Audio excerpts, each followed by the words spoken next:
OG Mark. Hi, good morning. Oh, that I'm don't in look right. There we go. queue. There we go. Let's see what's up.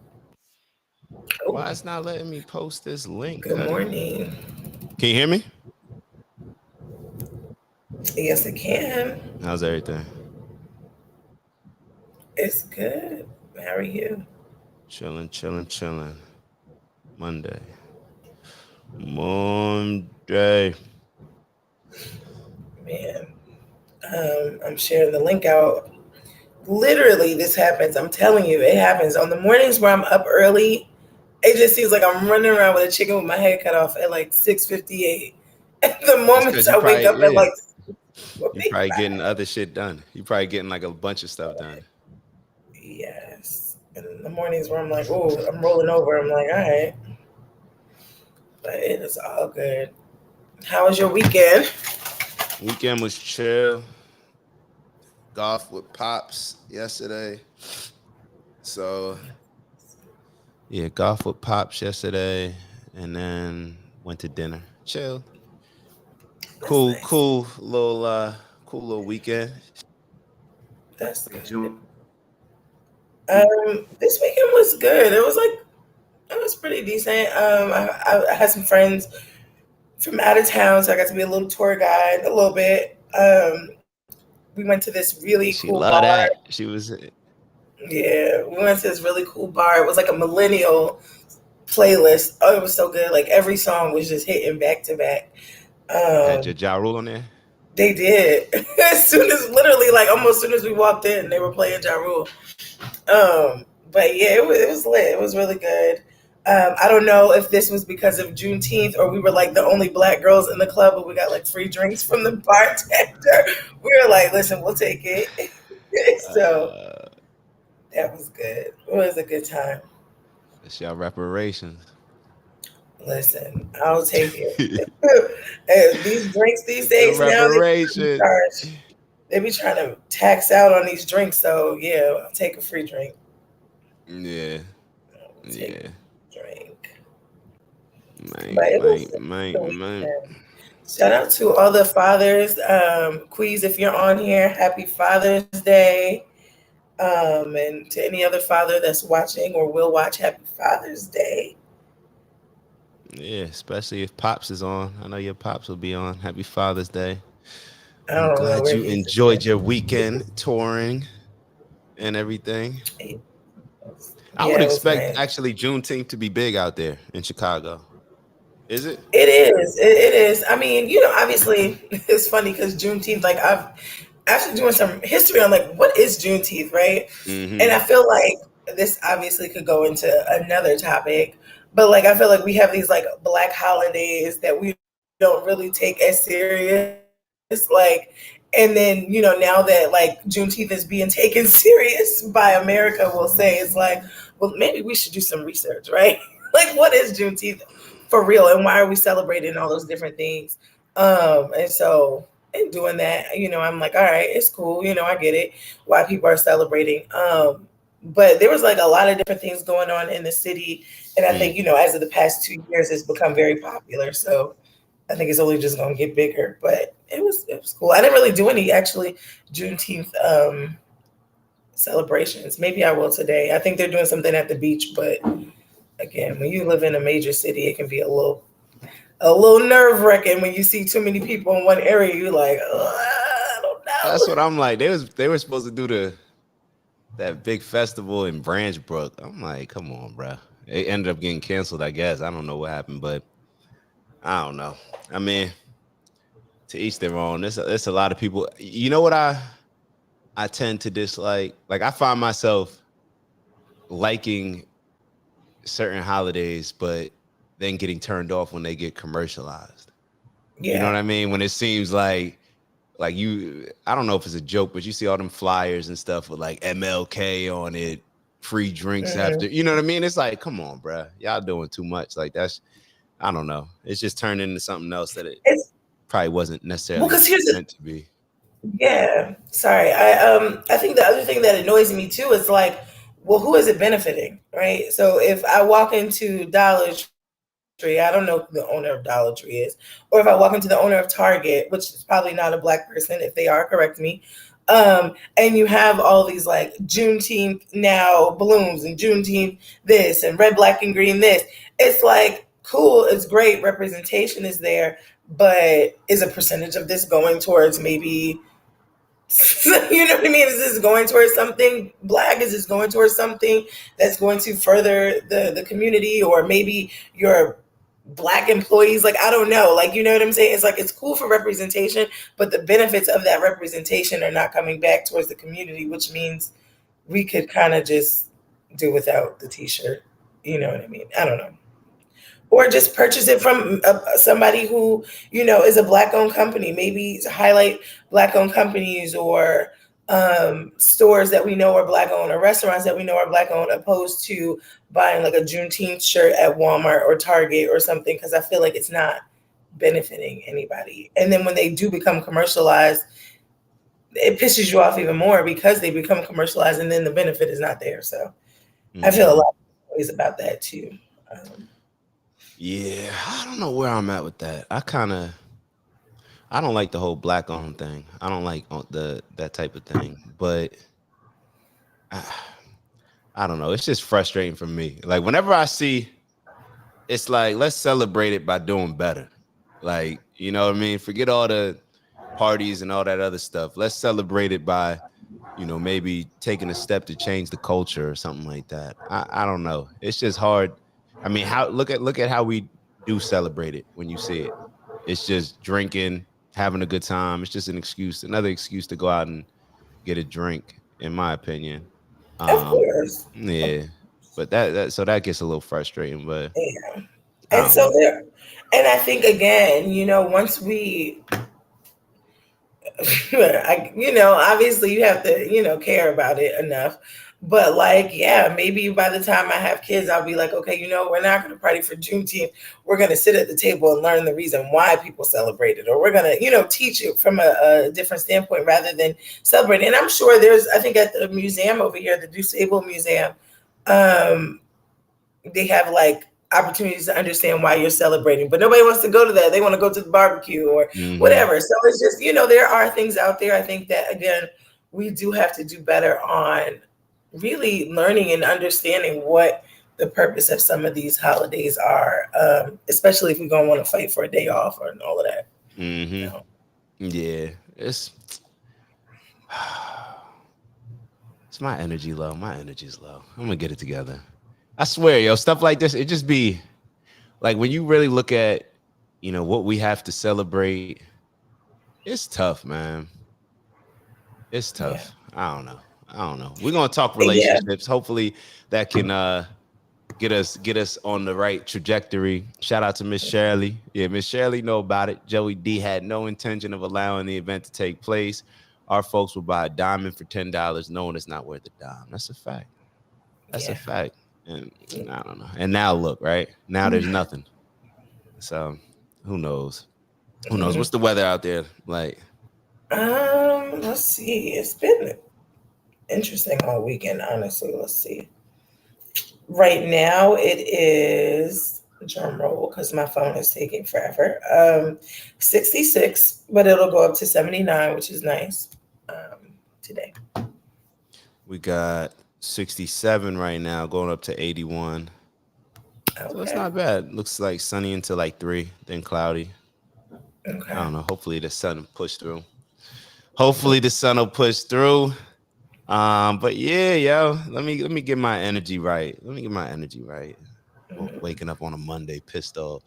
It Um, be like that. And oh, for real. Like you ever just look around like, yo, I'm just like, oh, like I don't know. Like I I don't know. had I had a emotional roller coaster of a weekend. If Good morning, Miss Shirley. I mean, personally, it was like, oh my God, this weekend was crazy, but I tried to have fun in between it. But I think that's just a part of just being real with yourself. Like, I ain't feeling it today, and allow yourself to feel it. But as you said, you can come through that, like, because you want to. And I think that that's a good thing. And sometimes when we have those yucky days or yucky moments, it's about how do we come out of that rather than sit in that. Because sitting Mm-hmm. in that is like, it's one thing. I think definitely sitting with your feelings or sitting with your emotions to figure out, okay, why am I feeling this way if we don't understand why? But then there's also, it's like, okay, well, what do I need to do to come out of this? Because I do not want the rest of my day. I don't want this to be the trend of my day. So maybe we Mm-hmm. should start our 15 seconds early. Let's do it. 15 seconds. Give me 15 more. Right. Okay. Let's do 15 seconds. Let's readjust and just think about what it will take for you to have a good day in these 15 seconds. Okay. So let's take a deep breath.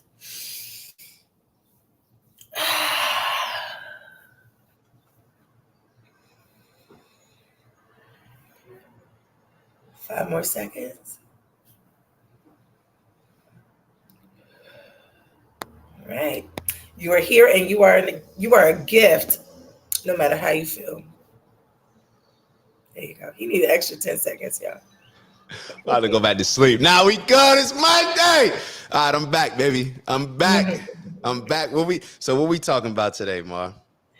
So I heard we were talking about relationships, Mm-hmm. which is funny. I feel like I don't know if you've ever heard this, but like a preacher will say, or somebody who's a speaker will be like, okay, on Sunday I have a sermon that I want to preach on something, and that whole week is like a test about that thing, and Mm-hmm. you're like, oh, now as soon as Oh we get to man. Monday, I'm like, I don't want to talk about this shit. Fuck niggas get money, right? That's how, that's how I feel right now. Mm-hmm. But I mean, I think relationships are a beautiful thing, and it's worth something to be talked about because either people are always in one, want one, or don't want one. So it's something everybody can talk about.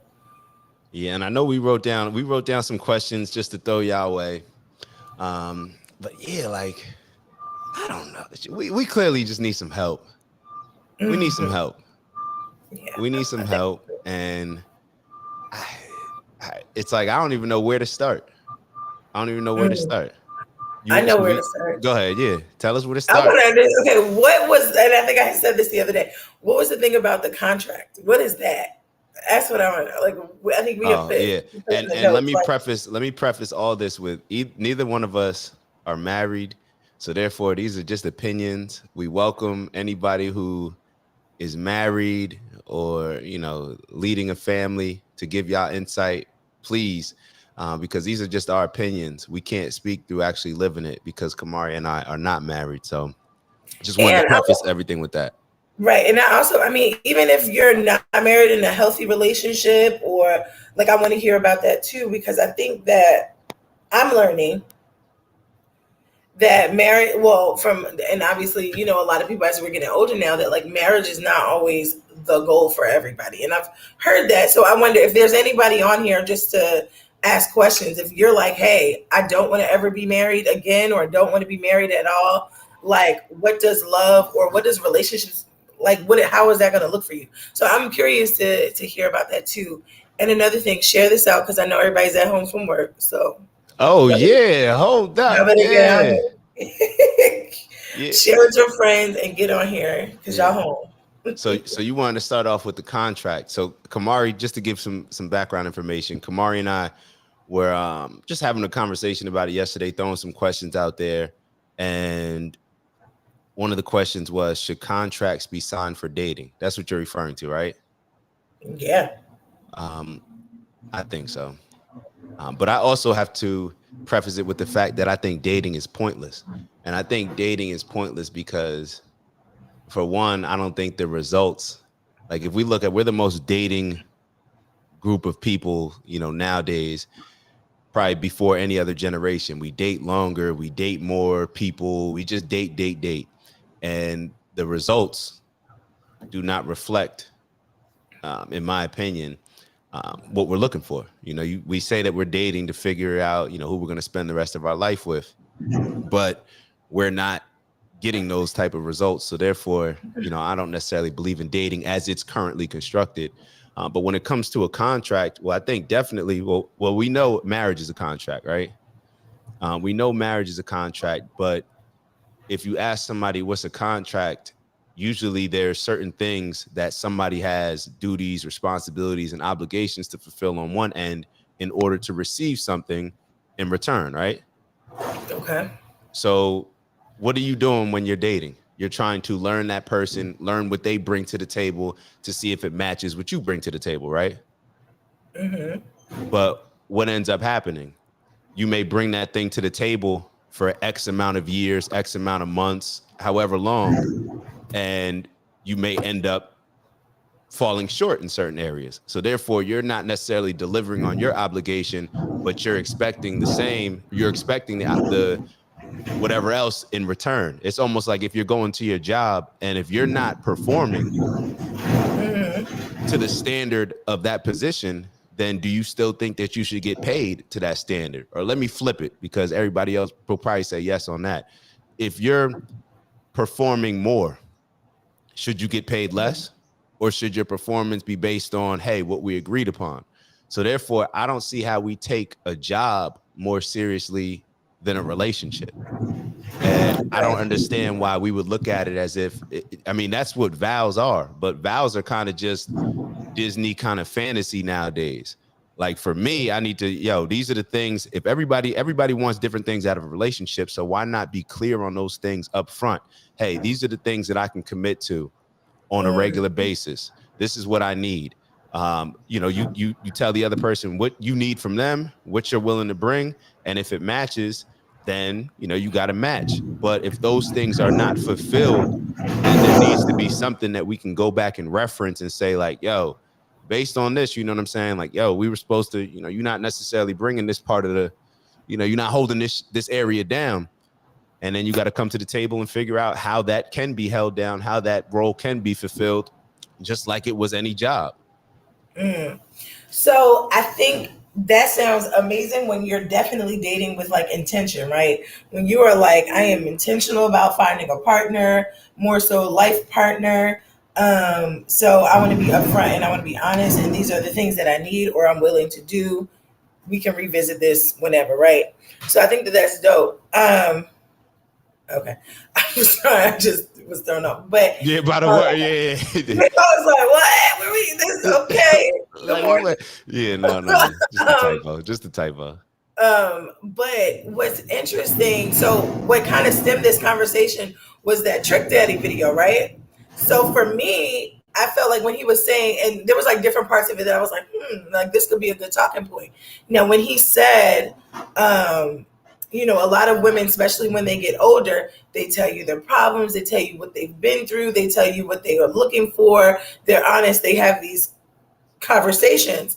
And he said the men will show up as that person, have sex with the woman a few times, and totally turn into the person that they said that they didn't want, or just now their interest isn't there. Mm-hmm. So I'm challenged, but then also there's a level of accountability. So let me say that part too. But I'm challenged almost to say, when you're dating or if you go through the process of dating someone, do you want to be vulnerable? Do you want to tell somebody, hey, this is what happened in the past, or is this, some of the things that I've been through to get me to where I am today, and this is what I'm looking for? Or do I focus on who I am today and what I'm looking for moving forward? I don't need to tell you about my past because I want to avoid the nonsense of you trying to be somebody that I'm looking for, whether that's to just gain me sexually or to just gain me, period, and try to Mm-hmm. become this person, and then you diss me or you realize like you can't upkeep to who that person is or whatever. So I kind of was listening to that and I was like, so should we stop telling people, about our past relationships? Like, is that just irrelevant now? But I will also say this, and I don't know if I'm wrong. I got to think about every person, but I have not really walked into a situation with my head fully on high, confident that this was not going to mess up, confident that this was not going to turn into a situationship, and I was completely wowed when things went south. I've never really been in a situation where I'm like, wow, he tricked the hell out of me. You know Mm. what I mean? It's like you kind of You saw it can coming. tell. Yeah, you see certain signs, you see certain things. Like I was telling actually Bez last week, I said when a man overly compliments your physical, you're not even paying attention to who I am. Like, thank you, I'm beautiful. And it was funny, this girl posted on TikTok. She was like, this dude is in my DM and he keeps saying like, yo, beautiful, you're gorgeous. Bro, I got 3 jobs. Like, stop telling me I'm beautiful. And I just thought that that was funny because I'm like, for me, Why she said she had 3 jobs? she just was saying like, hey, let's talk about something else. Like Oh, what we doing? You know what I mean? Like, I got 3 jobs. Like, I know I'm beautiful. Like, are you trying to talk? Are you trying to date seriously? Are you trying to talk to? Because I'm looking to, obviously I can't give her reasons, but I think it was more so I'm trying to build a life. You over here just keep telling me I'm beautiful. Like, what else is there to talk about? Like, I don't got time. So I mm. think that's where she was coming from. But I've learned that any man that is constantly focused on physical or constantly just overly telling you you're gorgeous is because they can't think of anything else, or they're not willing to learn anything else about you. So they just divert to that. Or some men feel like maybe she's not told that, so I'm just going to overly do that. But again, to my point, I don't think I've really walked into a situation that ended up totally crappy, totally confident in the beginning, like, oh no, he's going to be the one, and then all of a sudden he just turned into this villain. And it's like, we can't villainize a situationship. You openly walked into that. So So what makes y'all continue to entertain something that in the back of your head you know what you're getting into, ain't it? a part, okay, shout out to Summer Walker, girls need love too, we feel that way, but we're a little more emotional. I think that there is loneliness that creeps up into that, right? You have loneliness, you have self-worth issues, thinking that you're not deserving of more than that. um Again, some women, now maybe, not all, I will say I did fall into the, I believe that he was gonna do something different. Like, okay, so the guy's like, oh, I'm just focused on me and getting a better job and getting some money right now, and when I circle back, when I get my shit together, I'm gonna circle back. No, you're not. Spin the block. Like, no, you're not. Like, I fell into that. That was one situation where I was like, okay, I see you. We want, it ain't work out. So I think also too, believing the lies that you want to believe sometimes. Or I think sometimes maybe women aren't good at reading the room, or um but I don't really believe that. But I think also it could be just one of those things of loneliness, self worth, depending on who the guy is, really hoping and believing in potential of that this person is going to circle back or spin the block. And that's not always the case. But I think anytime you hear that, I think you should just reprogram and think about somebody else or think about talking to somebody else. So I don't know. I think those are my reasons. So this goes to me. This is why I say dating is pointless. Like dating is pointless because you're basing everything off of based on, and I don't think women are the only people that do it. I think we do it as well.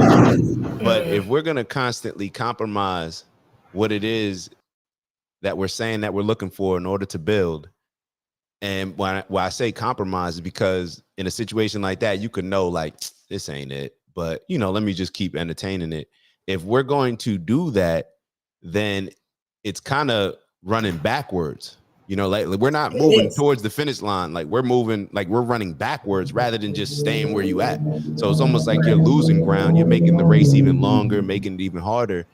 And I don't think that, for one, we are like, because when you look at why people got married so early back in the day, there was a different level of urgency, right? Because there was a different need associated with it. We felt that in order to survive, we needed to come together. We needed to have relationships.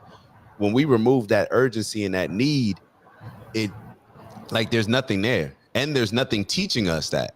So we don't grow up even having the examples. We don't even see the Right. examples most of the time of like a solid relationship, and then we're not taught it. So it's kind of like, yo, just jump out there. And when I say we're not taught it, I mean we're not taught it by our parents the right way. We're not taught by um, mentors. We're taught by what we see on TV. We're taught by just figuring out in school, like all these different things. We're not taught to date, so therefore we don't know how to date. We can't go into it with intentions because we don't even know what our intentions should be. So if we are going to it with intentions, then it's probably the wrong intentions. But to me, it just doesn't serve a purpose. I think it needs to be not necessarily arranged dating, but I think that, well, I guess, yeah, you could call it arranged dating. I'm not for arranged marriage, like just putting two people together. But I think if parents and family can cultivate a daughter or son being around certain people, giving the okay, the blessings of, okay, yeah, these guys, these few guys are nice, at least so the parents are on board with it, the family's on board with it. I think that's how you date, because women don't know. Women, you can't read me, and a lot of times I can't read you. You could be Yeah, around a I think woman 5 minutes. You could be around a woman that I'm dating, and I'm telling you all these great things about her. You could be around her for 5 minutes and be like, that ain't it. And I could do the same thing with a dude. You could be around a dude for a year, 2 years, still thinking, and I'd be like, Kamari, this ain't it.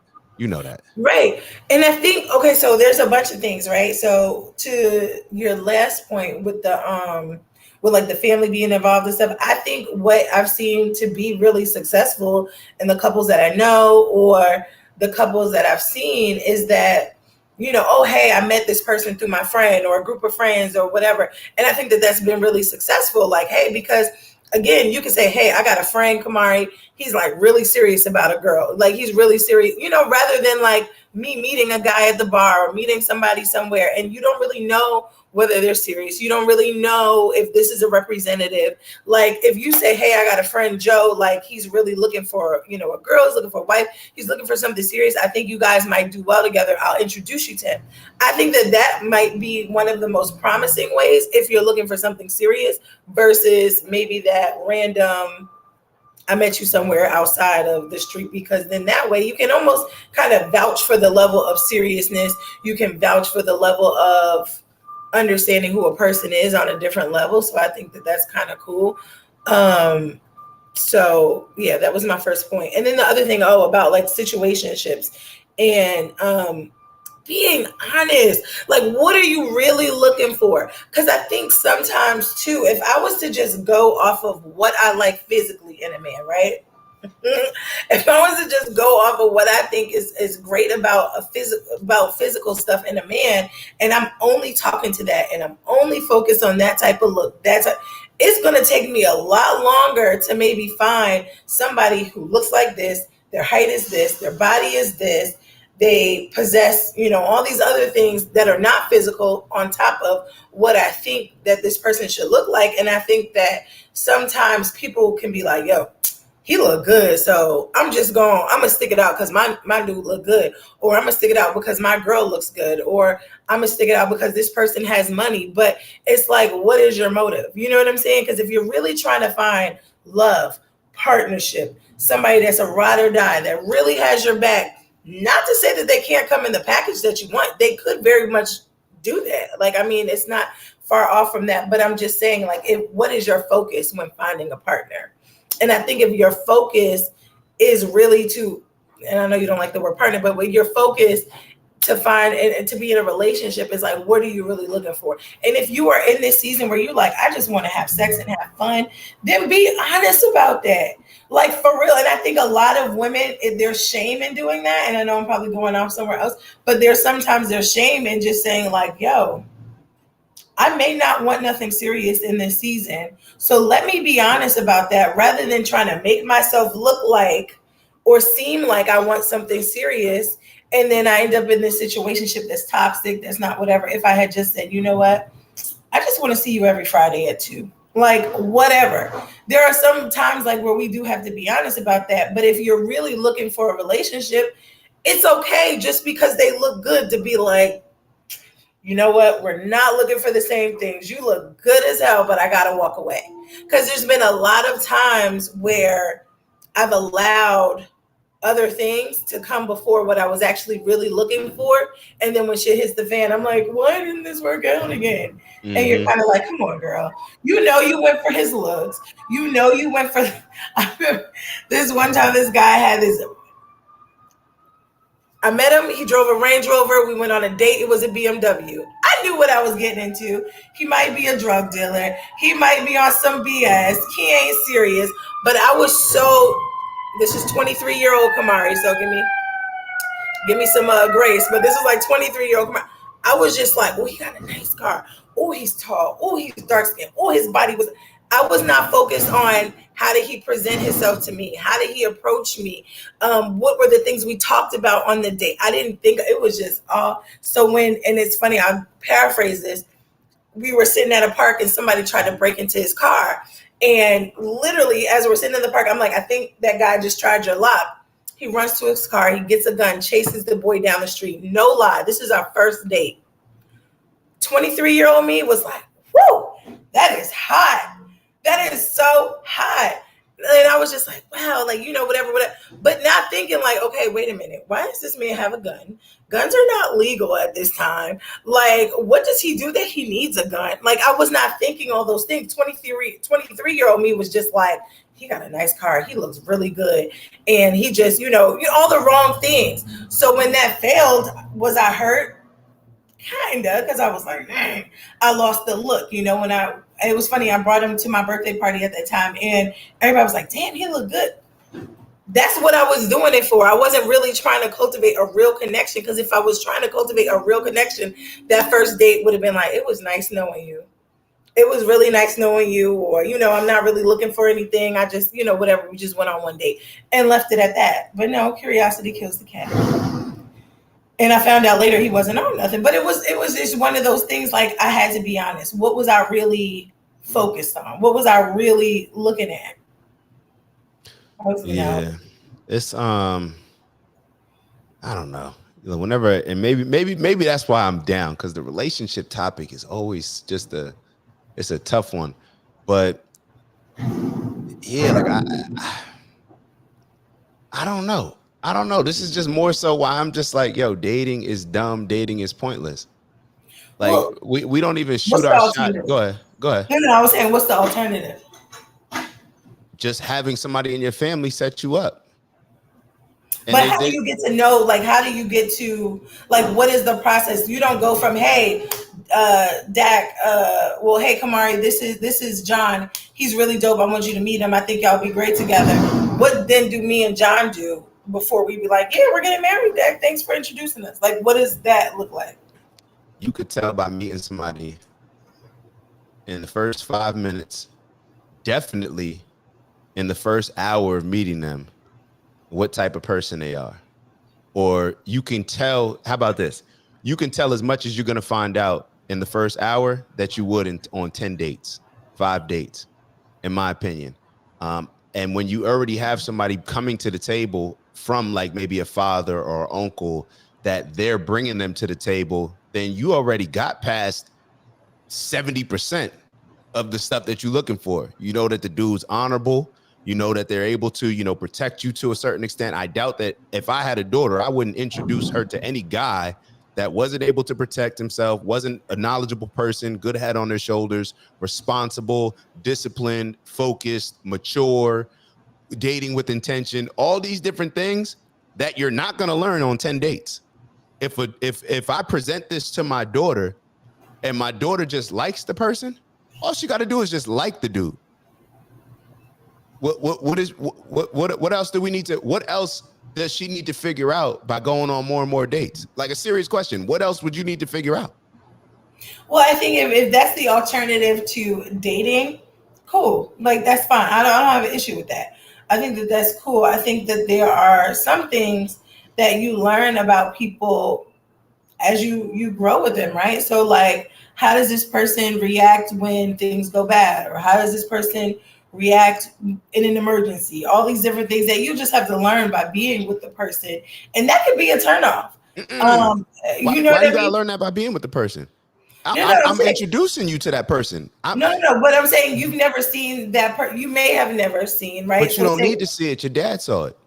No. Your uncle saw it. No. I'm saying if okay, so right, say you introducing me to somebody, right? Right. And he's cool, he's great, whatever. You may or may not have seen that person angry. You may or may have not seen that person in adversity. You may or may not have seen that person. I wouldn't introduce him. I wouldn't introduce him. If I'm introducing somebody to my daughter, your daughter is different from a friend. Yes. That's what I'm saying. Me introducing somebody to you, I can meet somebody downstairs and be like, oh, yo, Kamari, man, I met a dude. Yo, that's different. That's different. But if it's my daughter or my niece, people that, are close to me, that have raised me, all these type of things, it's different. I'm not going to introduce my daughter to a dude that I haven't seen. Yo, let me see how they bounce back from adversity. Let me see what type of head is on his shoulders. Let me see how he moves in a room of a bunch of different women. Let me look at his Instagram. Let me all these different things that I'm looking at from my male perspective, because I know men. I'm a man. You know what I mean? It's different looking at it from the lens of you. You're gonna look at it from the lens that Kiki just said. We also, I'll bring it up right here. I think women try to find the best in people and overlook the red flags and deny our intuition. Oh We yeah. also see the potential and accept it. I've learned to see people for who they are, not who they can be. It's very hard when you like somebody to not hold on to who you think that that person can be, to not like that person for who you think that they can be. It's easier for somebody else outside of this situation who is invested in it, as your parent, as your uncle. It's easier for them to just be like cutthroat and be like, nah, that ain't it. That ain't it. Yo, these four, yeah, these are four solid brothers. Mari, yo, what you think about Damon? What you think about Brian? What you think about, oh, I like Damon. All right. Should you know, maybe I'll reach out to Damon, those type of things. Other than that, I don't see how it can work, because we're just going to be spinning around in a circle. Like, we have, not only are our minds not developed and we're not coached in a certain way to be able to date, but our current culture and environment is probably the worst for dating. Like, it's the worst for dating with intention to have a long-term relationship, marriage. It's the worst. So I don't see any other way to do it. I really don't. Right. I mean, listen, I'm not saying that your way of doing it is wrong. Actually, I mean, at this big age, I would almost prefer it. You know what I mean? Because I think that if you trust your friends, if you trust who you are, your father or your parent or your uncle, then yeah, cool. Hook me up with who you think would be great, because then that kind of helps. Because I think also too, again, taking accountability as a woman, we do, like Kiki said, we do tend to overlook some red flags, or we tend to go off of, damn, he got money, or he look good, or whatever. All that surface level things, where like the people who love you and know you beyond your surface.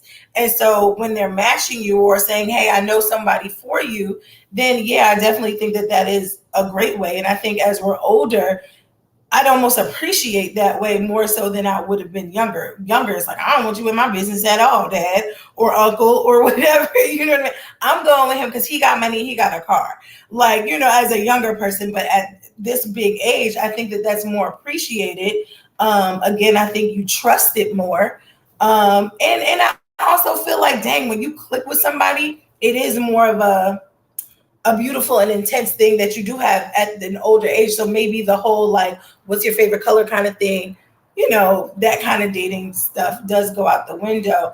But again, I think we do have to be intentional about what it is that we want.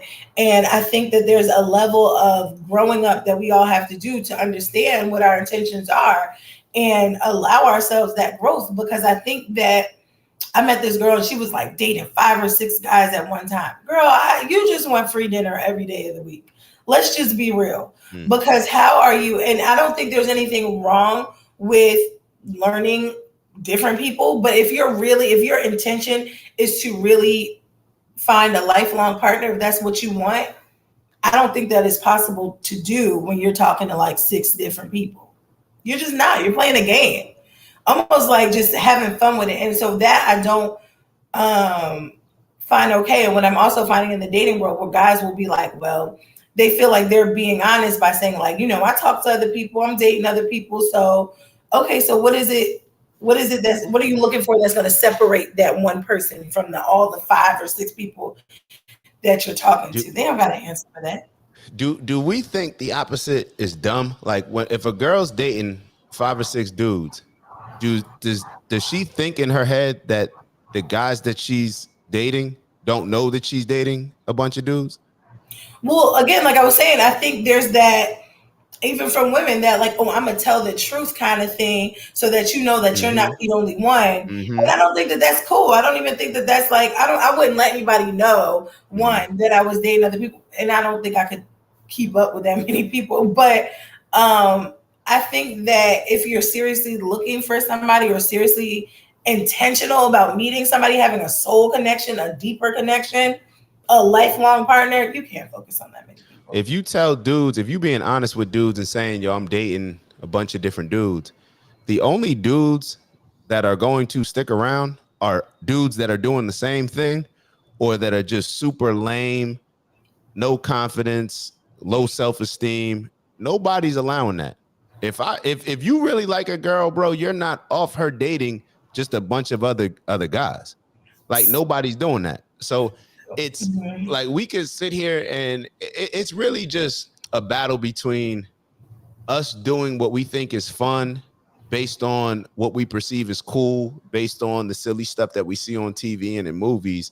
It's a battle between that and us doing the mature thing, the responsible thing, the thing that's quote unquote the hardest to actually make a commitment. Everybody's running from commitment, so we're just looking for reasons to not sit down and embrace those things, in my opinion. Yeah. It's funny because I think about how I said in this season, like I just want to like chill and just, focus on me, like for real. And it was funny because when guys have said that to me, I'm like, you are not focusing on you, whatever. But I think that there are seasons where you do have to sit out. Like there's some people who just like can't be single or can't not be talking to somebody or can't be. And I've learned that at this big age, that is a requirement almost for me to want to be in a healthy relationship or for me to even want to show up healthy. There's a certain level of work that I need to do, a certain level of understanding.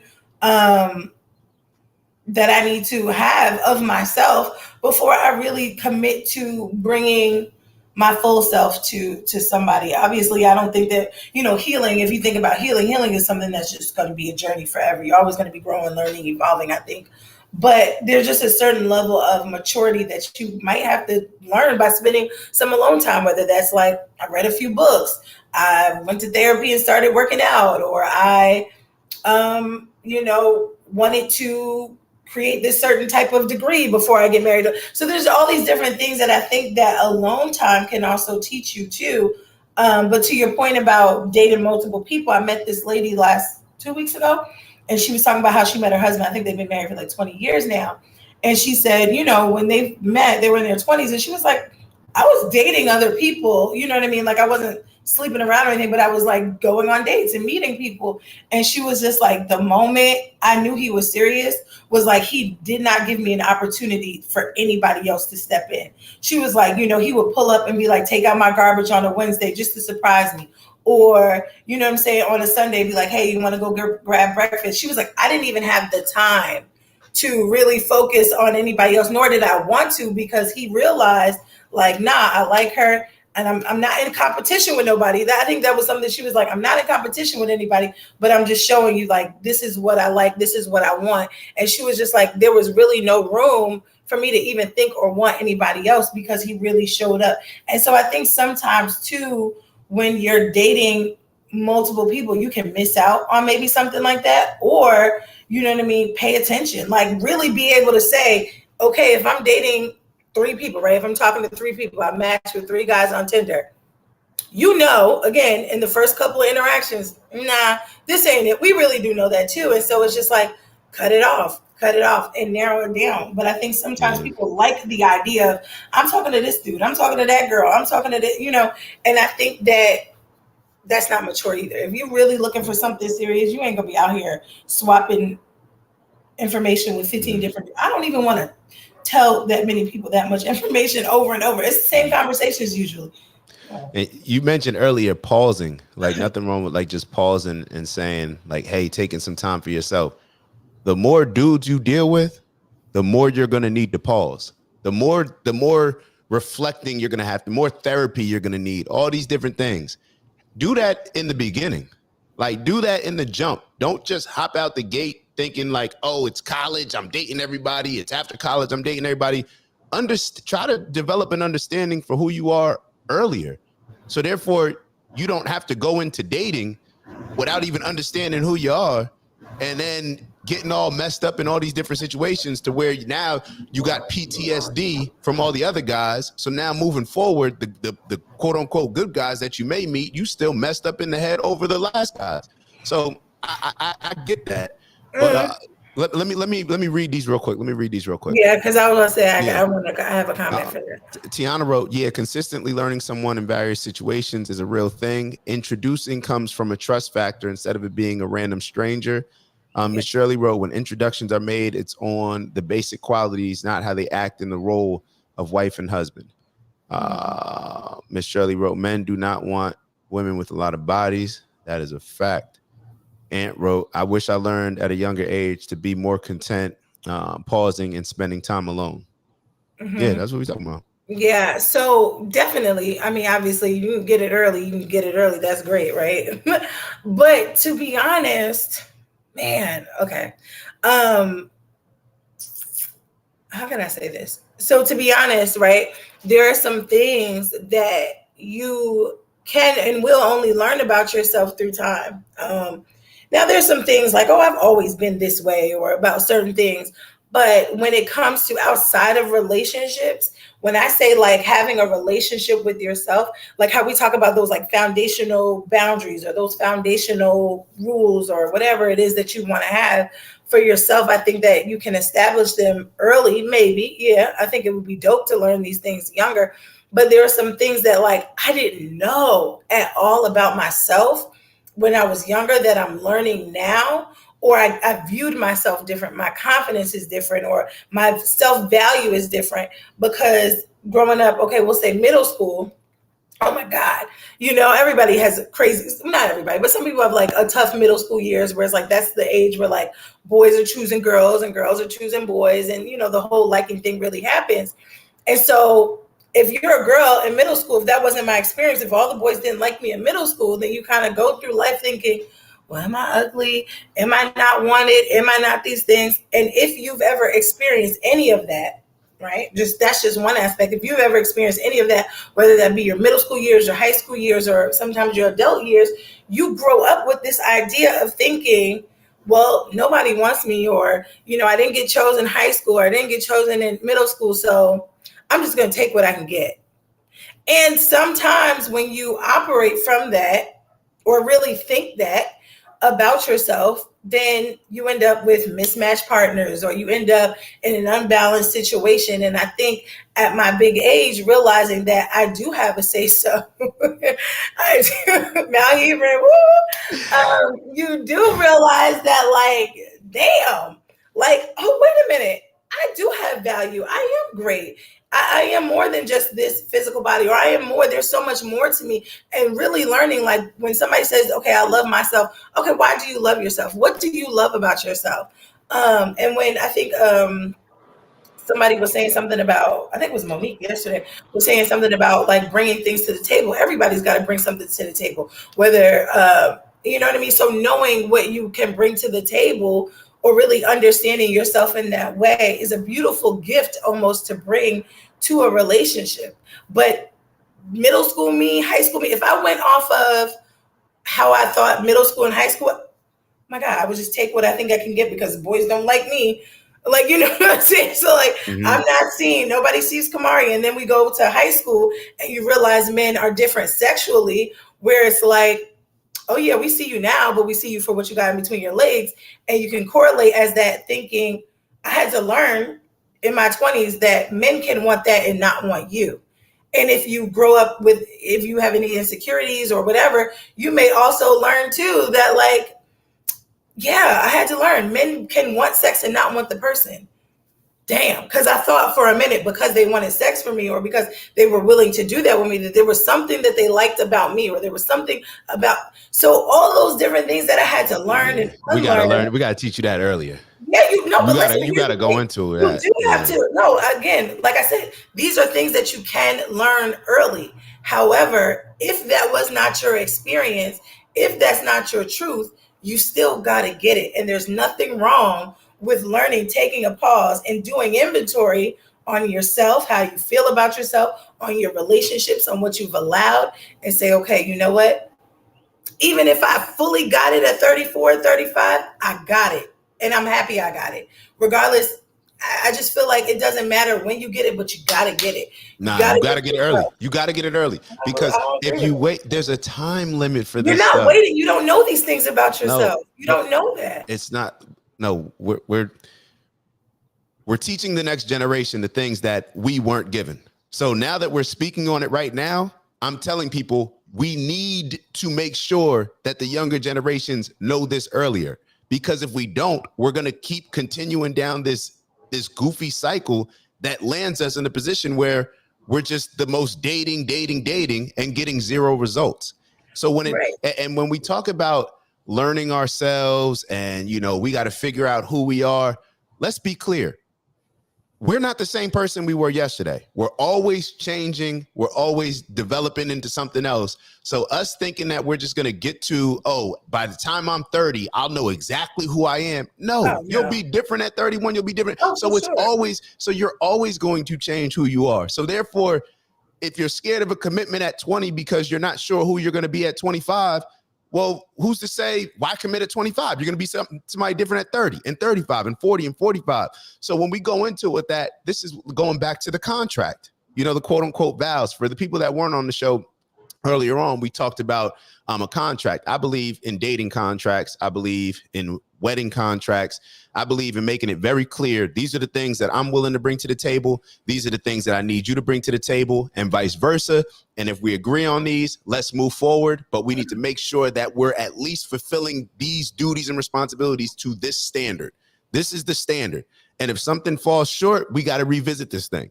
We got to figure out, work together, commit to each other. But there has to be an all-in approach to making sure that we're both delivering on the deliverables that we promised. So therefore, every year, let's renew that contract. Let's make sure that contract is good. Just like on the job, what ends up happening? Your contract, when you first go into it, you're real excited about it. You're fulfilling it. You're hitting your marks. But then what tends to happen? We get a little lazy. We may dip a little bit.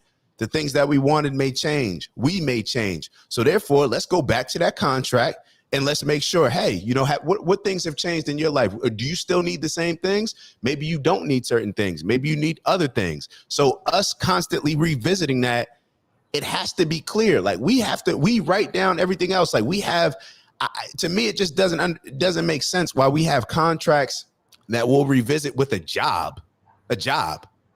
But we won't have this type of contract situation with a significant other that we're planning on spending the rest of our lives with and possibly bringing in other lives into the world.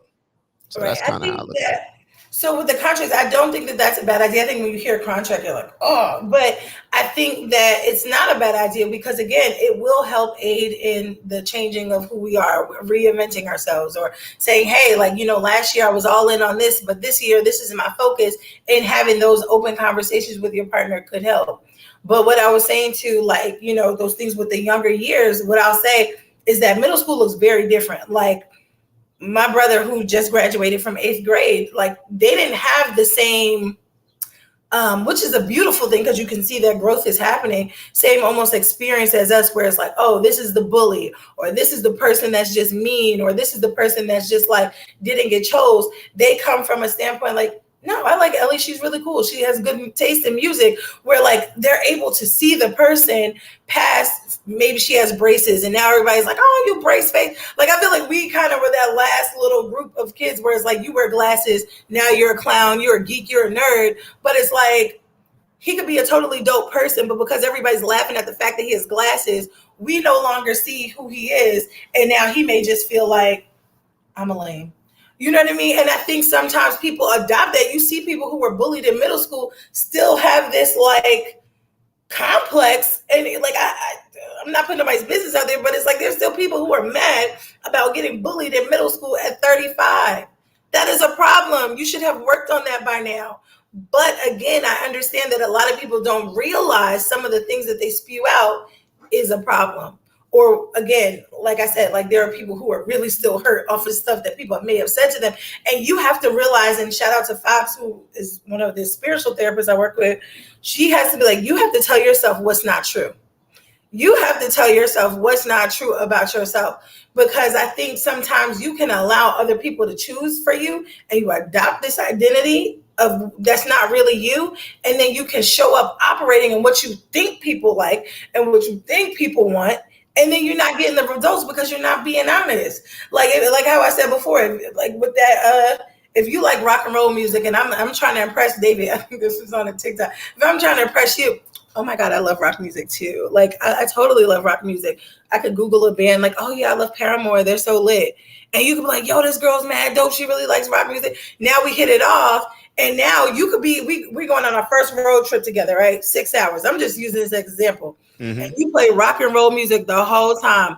I am internally like, what the fuck? If you don't turn this shit off, like, you know what I mean? And so I think there are times where it's like, let's just be honest with ourselves. And I think that even takes work to really show up and be honest with who you are and just say, hey, you know what? I really like Jill Scott, and that's all I listen to. But I know that being an insecure person in my past, I would almost hide the things that were dope about me or hide the things that I truly enjoyed just for the sake of trying to get with somebody else. Now, learning that lesson earlier definitely would have helped me. I'm not disagreeing with any of that at all. I think that there are just some people who don't get it until our age. But again, it comes with like, how are we teaching our children? How are we teaching the kid with the glasses that's sitting in the front of the class? He might be more cooler than the dude who's sitting in the back making fart noises. You know what I mean? But that's something you got to teach your kid. Like, you know what I mean? Like you talk about changing the definition of what cool is. And that's something that we have to gift, because it is a gift, to our children, so that they don't grow up thinking that just what looks cool or what sounds cool or who might be cool to you in sixth grade may not be the best person, whatever. But I think that, again, whenever you get it, it's a beautiful thing to get. When you can really operate in your genuine self, Mm-hmm. it's a beautiful gift that you can give to the person and yourself. If this is a trick question, you don't have to answer it. I doubt I could answer it. To be totally honest, but what's algebra? Math. Like, describe algebra. When I think of algebra, I think math, letters, and numbers. Okay. If you never took math, would you be able to, like, if you didn't take math, if we didn't take math in elementary, middle school, and high school, would you be able to explain algebra? No. Like, we'd be sitting here like, what the hell is this, right? Yeah. We do not learn relationships. We do not learn anything about it. And most of the stuff that we actually do take in, it's pushing the negative aspect of it. You know what I'm saying? So the only way to actually teach or to understand and learn these things are if we make more of an emphasis on teaching them. You know what Yeah. I'm saying? To a younger age. We don't grow up like, they literally just throw us in the water and then wonder why most of us drown. Like, it's literally like, yo, somebody's not, like, I understand you could throw a baby in the water and they may whatever, but you throw an adult that can't swim in the water, they're drowning. You know what I'm saying? Yeah. Like, it just is what it is. So we don't necessarily push this type of education on our kids. And I don't know why parents don't do it. Maybe it's just because it's an uncomfortable conversation, or parents just kind of want to, let their kids develop and be free and all these other things. But this is literally the most important decision that we will make in our life, and we learn absolutely nothing on it. And only the things that we learn on it are negative. It makes no sense. So that's why I say we need to change this structure of stuff. If kids can start dating and having girlfriends, boyfriends in middle school and high school, why would we not start teaching them about these things, either at least at that point or maybe a couple years before? Yeah, I think it is important to learn that, because, again, especially with working with kids, and I know a bunch of people are saying stuff in the chat too, but when you are working with children, you see early on, JoJo might not be your friend the way you think JoJo is your friend, right? Now, we've all had these situations where maybe our parents or grandparents may have said, I don't think you should hang out with this person. They don't really have your best interest, or they get into too much trouble. Move around, walk away. Do we listen? Sometimes. Do we listen? Maybe not. And I think obviously we do have to allow our children to bump their head on certain things. But when it comes to cultivating a secure child and who they are, like, no, your otherness is, shout out to Andrea, your otherness is your strength. So if you do have glasses, if you do have braces, you are still beautiful, you're still great, you're still smart, you're still all those things. And I think that we do have to fill our children up with those kind of things, but also teaching them, hey, when somebody likes you, it looks like this. When somebody doesn't respect you, it can look like this. When somebody, you know what I mean? And being those role models, if you're in a marriage, how you present to your children is important too. How they see you married, how they see you loving on your wife, or how they see you loving on your husband. Those are important things for children to see as well. So again, we do have to take accountability, because now we are. I guess the good Lord just wanted y'all to hear from me.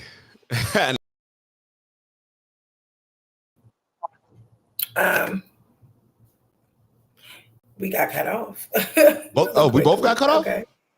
Yeah, you know what? Maybe it's like an hour thing. Nah. Like it just really but it was like at the hour. Nah, I think you got cut off. I don't think I was cut off. Oh, well, for me on my end, the whole thing got cut off. But again, like I was saying, we do were we both cut off? Yeah, it did. I think that is something that we do kind of have to like show up. Like, you know what I'm saying? We really do got to just show up for our children and be that example. But for them to not listen, but I feel like the most beautiful thing that I hear now that we're grown is like, dang, my dad really loved my mom. Or like my friend, she'd be like, my dad used to always cook breakfast for my mom. Like, those are the things that, like, if we see that, if we hear that, if we feel that, if we know that, yes, he was, Anthony. I really wasn't, but it's all good. No, it's okay. But no, I think that, we do have to lead by example in that area for children to really see that. But again, now that we know better, we can do better when that opportunity comes across our path. Yeah, but we're knowing too late. It's like, this is how I look at it.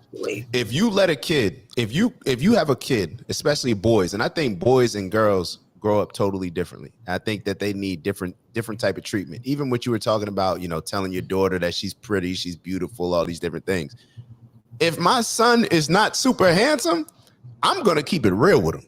Bruh, looks ain't it, but let me show you how you can still confidence is going to carry you a long way. Your energy going to carry you a long way. Your ability to think and perform, your knowledge is going to take you a long way. Your ability to make money is going to take you a long way. I'm being real with my kid, bro. I'm not telling my son like, yo, you're Denzel, bro. You should be getting every girl. And then he's wondering why they ain't feeling him. Nah, bro. Sometimes you got to bring different things to the table. Yo, make sure that you working harder than everybody on the football field so you could be the man. My kid ain't playing football as of now. And on the basketball court or the tennis court, whatever it is, become the man. Make sure that you're the type of man that other people want to lead, that other people want to follow. That's what women like. That they like. Forget all them goofy ass looks. We don't need that. That's literally what I would tell my son, and I understand that I need to tell my daughter something differently. But what did I start off just saying? I wasn't even supposed to go that way. I got cut off. There we go. But as far as just the fellas, I was gonna make a point to just the young men, but I just don't think that when I say that we can't wait. Oh yeah, if you have a young kid growing up in a bad environment, our environment that we grow up relationship wise is a bad environment, and you tell that kid, hey, young fella, you just got to learn through trial and error. You just got to learn through trial and error. That kid is going to get locked up, shot. Something bad is going to happen. We can't afford for that to happen, because then when that happens, he's got a record. So It's like now he's 25 trying to get a job and he's behind the eight ball. He's starting behind. So therefore, we can't always just look at it like, oh, we just got to go through trial and error. We got to learn on our own. Nah, we got to figure out a way to teach these lessons before. If your parents touch the stove and burn themselves, then how can we figure out how we don't have to touch the stove? That's the only way I look at it, because when we just sit here and say like, oh, we're going to just learn at whatever time. First off, I'm going to be real. Ladies, y'all clock is ticking a lot faster than our clock. So I don't understand. I'm just being real. It's just being real. The clock is ticking faster than ours. So therefore, when we look at this type of stuff, thinking that we could just try this, try that out, 25 comes quick, 35 comes quick. It does. So us just thinking that we got all day just because we see the goofy celebrities and what they're pushing and everything else like that, we do not have all day. So therefore, we need to figure this out as early as possible without having to go through all this type of stuff to figure it out. We need to go in with just a more intentional understanding from the jump. Just my Yeah. opinion, though. Yeah, no, and I 100% agree with that. I think obviously had I learned some of these things way earlier, or had I even, maybe I will say, like, got into in-depth conversations with my grandparents other than just hearing no, I think that was oh yeah, as soon as you start tuning the horn, it drops it. Yeah, I think that is one of those things where, of course, there's a lot of things that I wish I would have gotten earlier, but at the same time, I feel like there's just some stuff I had to, me personally, I had to get, and I had to realize, like, Why you feel that way though? Um, because Can I interject? I know I'm interrupting. When you say there's certain things that you personally had to go through to learn, that's because you weren't taught them before that. So if you were taught that before that, then you wouldn't have had to go through it to learn. You get what I'm saying? Right. That's what I'm saying. I said I agree. That's what I'm saying. Mm-hmm. For me, I had to, because I had the family structure of, if I had a question about boys, or if I had, it was just like, don't talk to them. Okay, well, when I look at this guy, my stomach is tingling, my body is doing some things. Grandma, how do I make this stop? Or grandma, how do I handle this? Or do I, like, the conversations, just because of the age, like, was just like, leave boys alone, do better in school, forget that.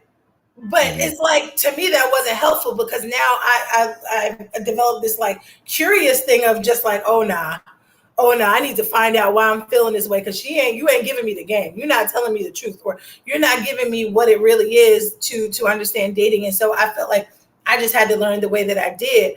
But again, and also realizing, like, what is it that I want? Do I want marriage? Do I want kids? Because we do unfortunately have this biological clock, and some people subscribe to it and some people don't. And now that you're older, now that I'm older, you kind of have to say, well, dang, if I do want children, if I do want a husband, this might be the time to really start cultivating some seriousness about relationships, dating intentionally, or meeting someone intentionally, or whatever. But then I'm also in this space personally where I'm just like, nah, I don't know if I want that. Like, you know what I mean? But this is how you were brought up. No, I don't know if I want that right now, because I don't know if, and this is just a personal journey. I'm not saying this is like what it should be, right? So don't take this advice. For me, I feel like in this moment, I got to cultivate what it is that I want. Like, think about what it is that I want. What am I really willing to bring to the table? After being single for so long, am I really willing to share? What does it look like to have somebody else in my room? Like, what does it look like to have somebody else in my space for a long time? It sounds beautiful. I desire it. It's loving. But I'm like, there's this fear of, like, can I even do this? And so I think that that's just a personal thing. But again, growing up, I do think that there were some things that I should have been taught earlier. There should have been some things that should have been more of a conversation rather than just like a rule, because I need to understand the rules. And that's just maybe how I learned. You can't just tell me this stove is hot, don't touch it. Like, I need to know, like, well, why is it hot? That's me. Why is it hot? What's going to happen if I touch it? I'm that kind of learner. All right. So you're 35, right? Not yet, but yes. 34. It has taken this long, and you still trying to figure out what you want. In a way. Right. And I totally understand that. That is the problem. But I'm not, Jack, I don't know. No, I'm not talking about personally for you. Hold on. Let me remove that. Yes. If we all wait, and I'll just make it directly to the ladies, even to the fellas as well. If we wait until 35 to figure out what we want, we are going to be in trouble. We are going to be in trouble. It just is what it is. Fellas, especially on our end, we need to know exactly what we want, because therefore you got to start working at it at 20, at 25, because you're going to see the results at 35, 40. So if you don't figure out what you want out of life or whatever it is, at least I want to be financially secure, all these different things. I want to be able to, have a certain physique.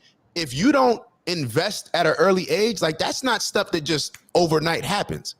You have to make those decisions and then justify everything, that the hard work that comes along with actually getting that and bringing it to fruition.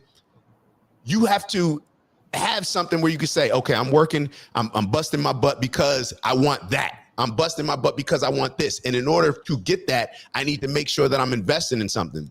And I want to bring up this part from Tiana. And Tiana, this is okay, I guess, for you to have this perspective as a woman. When I was talking about telling my son that, hey, you may not be the best looking, maybe you're not the most handsome, and you said, damn, poor son, fair though. That just goes to show us how much we emphasize looks. You know what I'm saying? How much we emphasize just how important just somebody being pretty or just especially for a guy, bro, that doesn't even matter. But the fact that I get it as a mom, you know, or as a woman, you're looking at it like, oh my God, my poor son, Ferdo. No, I'm giving my son game on how life works. Bro, it don't matter what you look like. Get to the bag, be a man of integrity. You'll get whatever woman you want. That's what we need to teach the kids, to work hard so they can develop all of those things. So it's not damn poor son. Who cares if you ain't the best looking? It don't matter. There's plenty of good looking cats that I see all the time that another cat that don't look as good will come in and take his girl and every other girl in the room just by how he's moving in the room, just the confidence, everything, the aura that person brings into the room.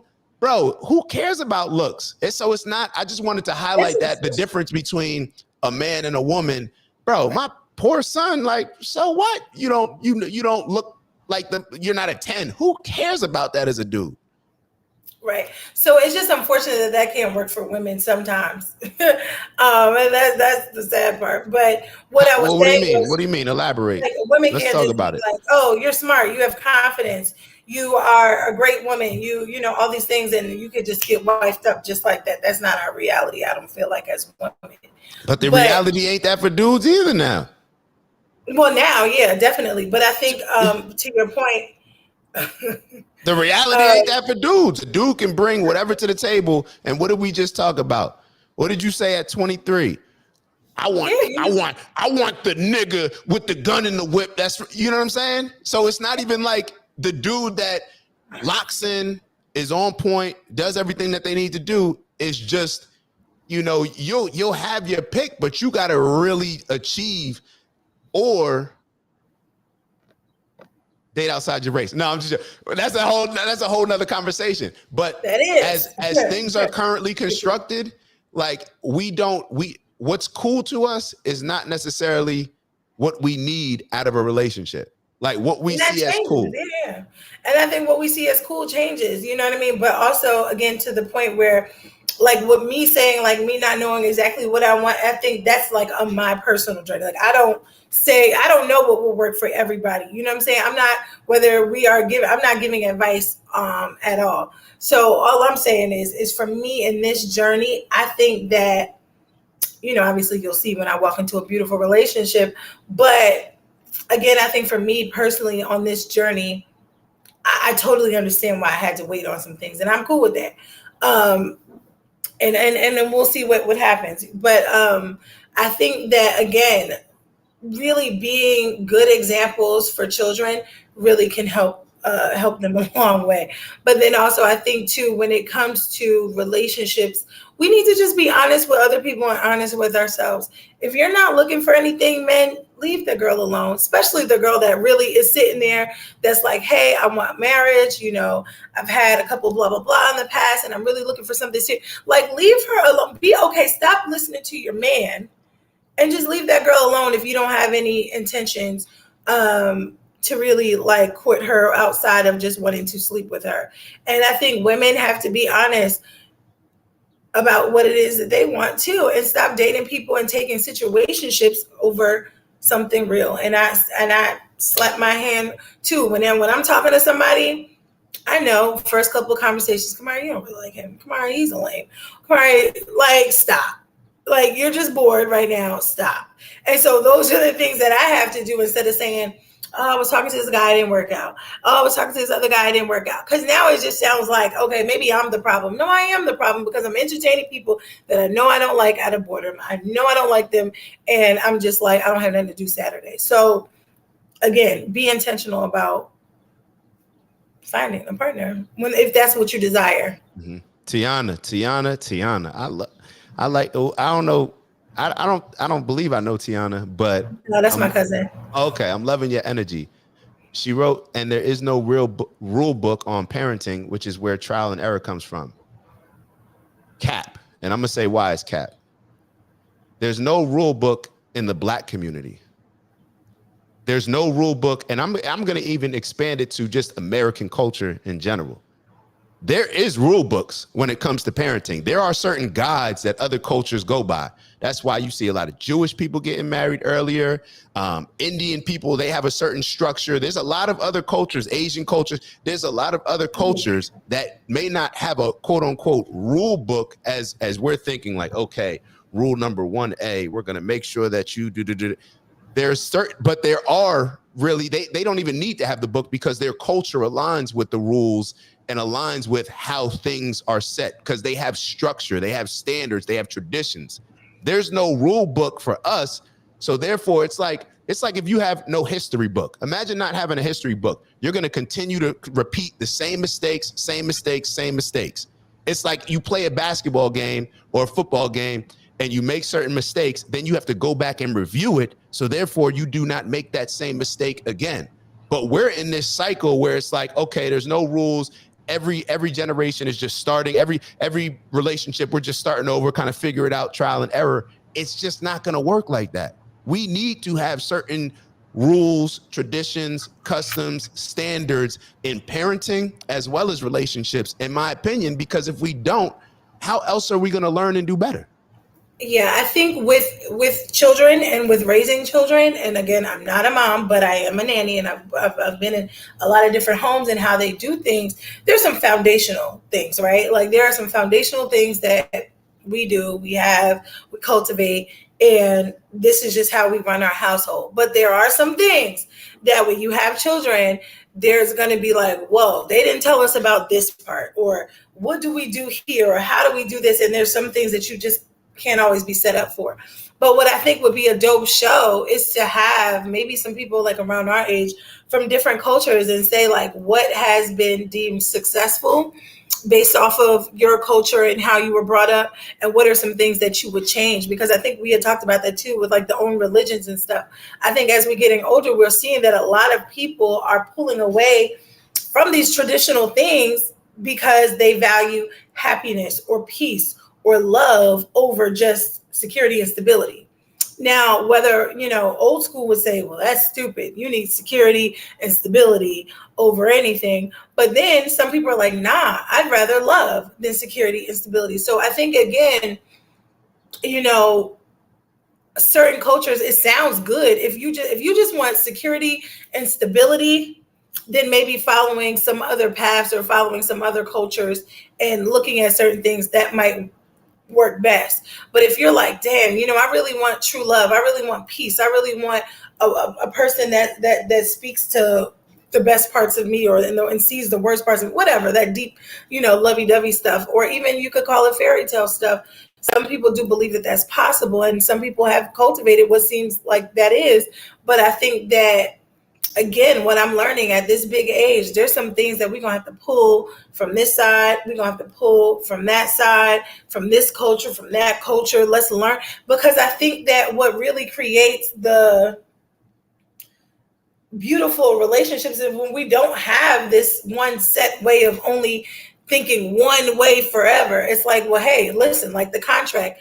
All right, so we realize that this worked for us for these 12 months, but I've noticed this isn't working. I know we said we want to do this, but this isn't working. So how do we change? And I think having that same contract, maybe within your family structure or in your relationship, that could kind of like really help. So I think not being afraid to change the rules or not being afraid to have rules is a beautiful thing. And I think what we really have to realize that one way ain't going to work for everybody. So that's my thought. Nothing, no one way is gonna work for everybody. Exactly. But we have to look at, like, I don't know why. I don't know. Like, maybe it's just the sports in me where I'm used to just looking at the teams that are doing better. I don't care what team I'm on. Like, any team that I've been on, we've referenced other teams that are doing certain things well to learn from. And you reference other teams that are maybe not making some similar mistakes to learn from. So when we look at other cultures, it's the same thing that applies to other cultures. It's not like other cultures are just machines and computers or AI and that they have these rules and these traditions and everything just gets followed to a T. Yeah, all those individuals are different too. But what it does is it sets a standard. So therefore, once you have a standard, then at least it's a certain baseline to work from rather than just giving people like, yo, it's just a free for all. Right, That's what we have right now. We just have a free for all. So it's like, yes, everything's going to be different for everybody. However, there's a standard. Everybody's going to run different ways. However, you have a running coach that can at least, get your mechanics to give you the mechanics of what the baseline would be. Now you can alter it to whatever works best for you, but overall, these are the mechanics that works best for the majority of people. So I think we need to look at it as that. Rather than just looking at it so much individualized, because we can always rationalize why rules won't work or certain guides won't work and just say because everybody's different. But at least, like, we're so lost, like, and you mentioned it earlier, even with the religion, moving away from the religion, everything we do is moving away from rules, moving away from the shackles either in our brain or whatever else we feel that they're on. And it just puts us in a space to where, okay, now that we're free, all right, well, what do we do?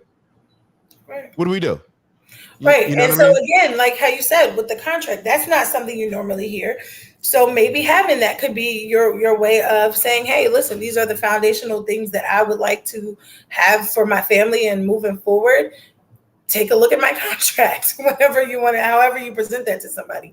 So I think, that is a way that I haven't heard, you know what I mean? Or I've never been approached with dating a guy and like, he's like, here's my contract, or these are the the rules that I want to have moving forward.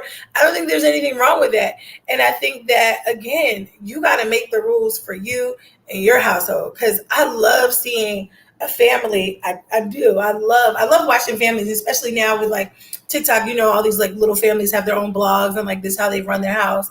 And it's funny, this dad, he shows videos every day of him talking to his daughter every morning on their way to school, just every morning. And it's just so beautiful to see. That may be a rule for the household. Daddy takes her to school every morning and they have a good conversation before she starts her day.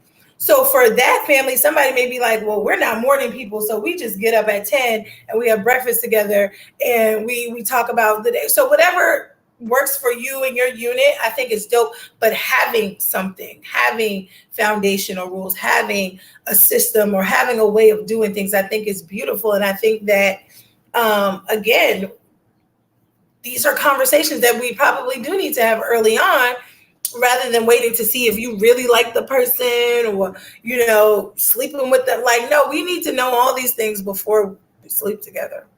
And that is another conversation that's like probably will take us a whole another hour, or whether, you think that sometimes sex clouds your judgment, or just like that car and all those different things did it for me at 20 something years old, that like now at this age is kind of like, nah, what's your mindset around, family? What's your mindset around eating dinner at the table together? What's your mindset around family vacations? Have you ever dated somebody who don't go nowhere? Turn off. Can't make it work. Don't want to make it work. Won't make it work. Just because they don't go nowhere? Like, don't want to travel, at this big age, it's a turn off. When I was 20 something, I was straight. Like, I don't need to go nowhere outside of Jersey till I went somewhere outside of Jersey. It was like, I don't ever need to be in Jersey. You know what I'm saying? But at this big age, somebody who's like, I don't really desire the vacation. I don't desire to go anywhere or see the world. I got to be like, instead of just saying, well, I mean, he's a really nice guy. He has a good job. Doesn't fit. I'm sorry. I want to travel the world. Yeah, I would look at it a little differently. I would look at it as, oh, this is an area that I can bring what I like to the table. If that dude is just locked in and focused, because if I was you, that wouldn't be I wouldn't walk away from that guy. I'd walk away from maybe the guy that's just trying to vacation, just trying to do all this. You know what I'm saying? Like, okay, you can bring something to the table where you like to vacation. That may be an area where because he's just so focused and locked in on work and making sure that he's taking care of his responsibilities, that's something where you can be the yin to his yang, where you can bring something different to the table. So I wouldn't just cancel that out, because I want you to be my equal, but I want you to bring not my opposite, you know what I'm saying? My equal opposite, the yin and the yang. So therefore, if I'm great in these areas, and they just may be focused over here, then you may be great. And there's no point in us both being great in the same areas. Right. Like, you be great in other areas.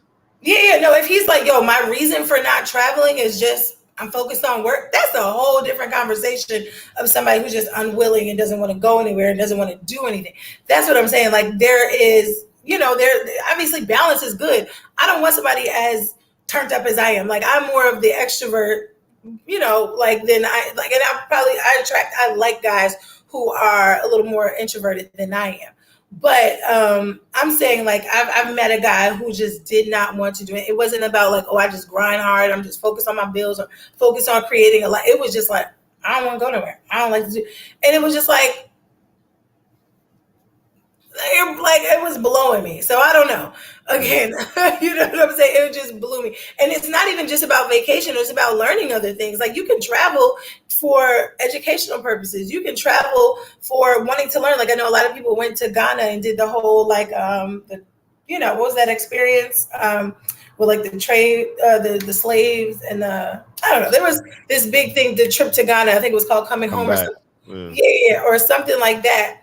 That was like dope. I wish I could have afforded to do something like that, one day or whatever. But I think that, of course, that could be different from a desire that my dude or may have. But just to say, like, I'm never going to travel, or I don't desire to travel at all, can be like a turnoff to me. But I think if you're just focusing and grinding it out, who's going to knock that? At 30 something years old, I do want somebody that's like, nah, I focus on work, but can have a balance. Mm-hmm. Or can appreciate me for my balance and not try to knock me down because I'm different. And I don't want to do that to anybody. But again, we were both cut off. No, I think that's an old one. Oh, okay. Yeah, talking louder ain't gonna make it cut back on if it was off. But no, I'm. see, yo, all right, so it's funny you mentioned what we were talking about earlier. I think not the last thing that you said, but the time before that. It's funny how we will look at contracts, and the same way, I understand that it's something that most people don't look at. We'll look at contracts as it's crazy, but then we'll go on Tinder and all these other dating apps and just accept the marketing. Like, we're talking about business here, right?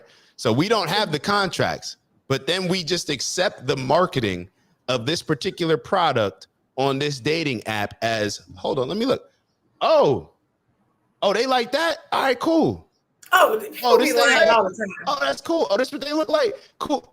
It's all marketing. So therefore, just like most products that we see on TV, you can have an amazing product that look amazing on TV in the commercial and everything, but then it kills you.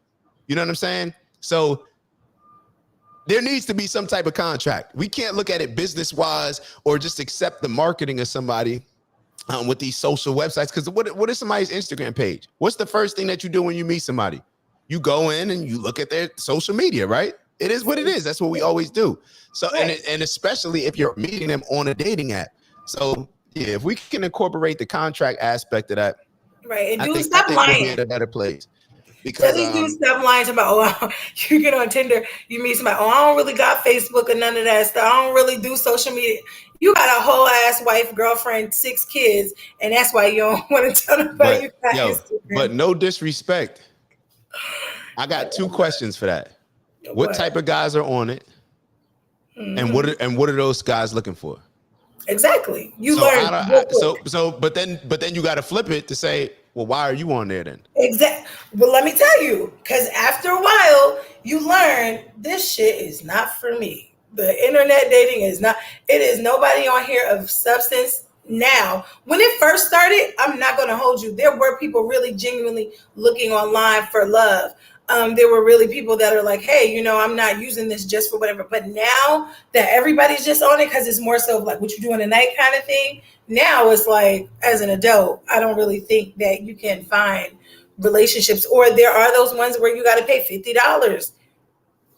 If you, I'm not willing to pay $50 on no app to meet nobody, but maybe that's where the level of serious people are, and I just was like, I'm unwilling to spend $60 on Tinder. You know what I mean? Maybe that's why I haven't met anybody of substance. But again, like I said, I've realized as a grown ass woman in the past couple of years that these apps are not it. That's just not it.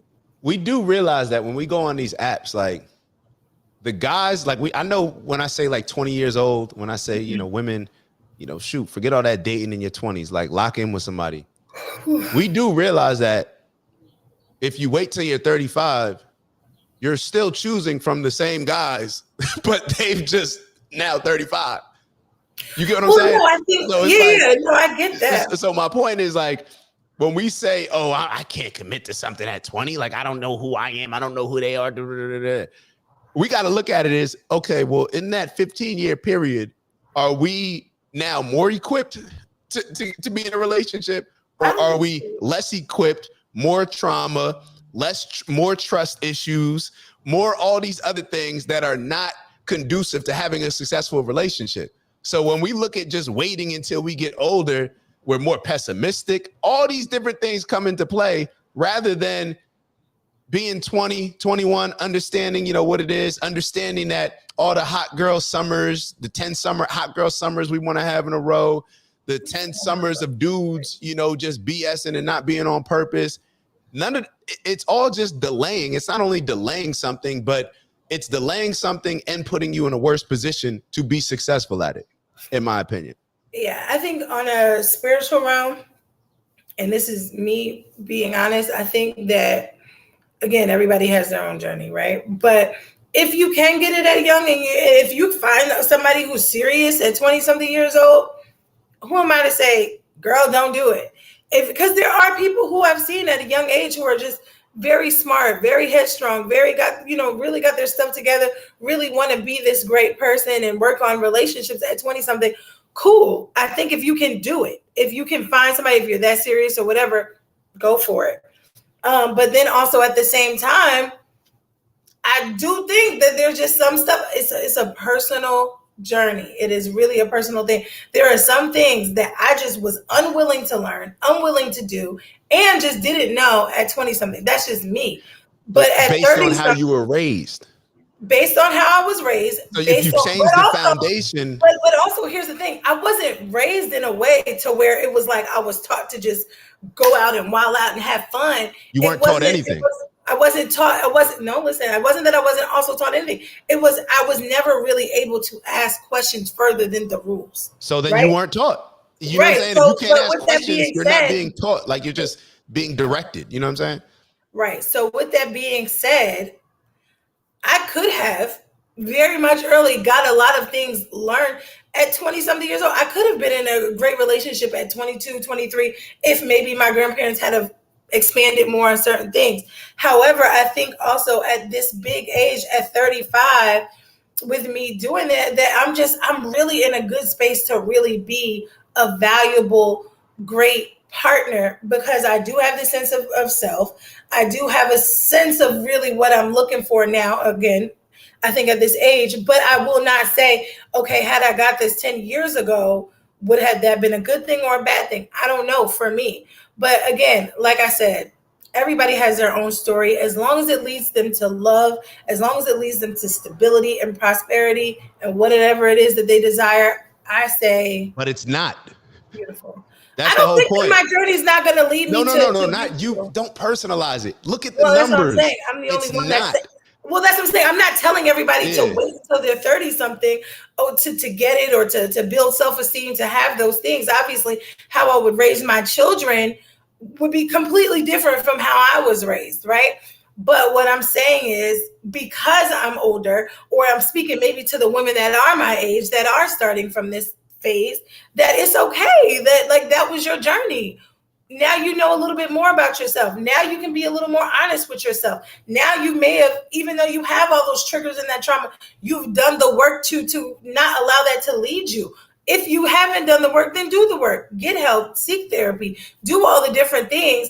But also at the same time, I think that I don't want to beat you up just because you're 30 something and you're now beginning or embarking on this journey. So I'm not giving, thank you. No, I just think that also I don't want to give advice because I can't say what is right or what is wrong. I'm just saying for me personally at 30 something years old, and for the other women that are 30 something years old that are not married yet or not in a relationship yet, there are some things that we just learn about ourselves that are just like, damn, I'm so happy I learned this about myself because now I can bring a better me to the table. Because there were some things that I'm just like, I didn't know I need to work on. All right, let me address Tiana. First off, I don't know what she's talking about when she said don't be disrespectful. Did I say something disrespectful or something? I don't know. What did you? Well, that's the thing. We need to start. That's another thing. We got to start reading comments as they come in versus later because I don't know. Let me address Tiana. Tiana wrote, "What's the rush?" We're talking about relationships here. We have a problem in our community where we are not getting married. One of the best ways to build generational wealth is to come together, get married, right? Get married, have a family, grow fit. That's what every other successful culture does, right? So when we sit here and say, what's the rush? We're losing. We are losing. We are not teaching our kids and giving them examples of how they need to be in a relationship, how they can learn from different things at an earlier age rather than have to keep touching the stove. And that causes more and more issues to where it makes the relationships not as likely to be successful. So when we say, what's the rush? Why is there the lack of urgency? So here's the thing too. What if people, and this could be obviously, this is more of like a new age thing. Maybe marriage isn't the goal for everybody anymore. I'm learning that too. A lot of people are. Let's. If marriage is not your goal, then everything that I'm saying, totally disregard. Have as many bodies as you want. Live your life, be free, cool. Yeah, so we can say that. We're talking about relationships. So that's the topic. I'm just saying too, because there are people who are saying like, I may want a relationship, but I don't want to be married. Cool. So, yeah. So I'm just saying we do have to just bring that into the thing because we're talking about relationships as a whole. So I just wanted to throw that out there. Right. Like, what if somebody's saying like, I don't want marriage? So are we really losing? Are we still in the competition? Yes, because you want to know why? Because when you look at our household income, it's at the bottom. When you look at all these things of why the prisons are filled up with us more than at an overwhelmingly large proportion than other cultures, all of these different areas that impact us being successful, we're losing in. And it's because we do not have a family structure. So therefore, if you want to just be single or be in a relationship, do your thing. We know exactly what this conversation is about. So even when Tiana writes so much more seasoned at 30, says who? Who says that you're more seasoned at 30? You or let's just take it off of you. Fellas, I talk to a lot of my homeboys. We're not looking at it like, oh, that 30-year-old's more seasoned. That's amazing. Give me her. It's not necessarily, and that just goes to us not really understanding each other. No, you're not. In our opinion, we're not looking at y'all as more seasoned. We're looking at it as though that's more baggage. Y'all looking at it as seasoned. We're looking at it as baggage. So here's the thing. Go ahead, Mar. Come on. You've been long-winded today, and you've been coming. Go ahead. What? You've been long-winded, and you keep cutting me off, so I can't finish my point. But go ahead. Say what you. I don't want you to forget. Hurry up. Come on. Let's not make this bigger than what it is. Go ahead. See, this is where that's annoying. But I want you to. I want you to cut me off, but I'm being annoying. When you said the baggage, when we were talking about the baggage aspect, I think again, what are you doing in that time? Like, if you just go 30 years thinking the same way, or just what are you doing in that time? Answer the question. What have you been doing in that time? So in this time, so there are things, like I said, that I've noticed about myself that I'm like, I would not want to bring to the table. So working through my baggage, working through my trauma, whether that's in therapy, whether that's in group sessions, whether that's going to get counseling, whatever my things are, whatever my baggage is, looking to clear that before I bring myself to a grown man at 30 something years old. Or don't have the baggage. There is nobody at 30 something years old that ain't got no damn baggage. Which is why I go to say, which is why 20 something. Hold up, which is why I'm not sure if this group has seen it. If you've seen any of our other shows, then you would know I do not think that women should be waiting until they're in their 30s to be in relationships. I think that that's the problem that we have, because society tells women to just take your 20s, have fun, do all these type of stuff, to where now you're 30 and now you got to tackle the trauma that you developed in your 20s. And now it's a cycle starting all over. Kamari, please let me finish my sentence.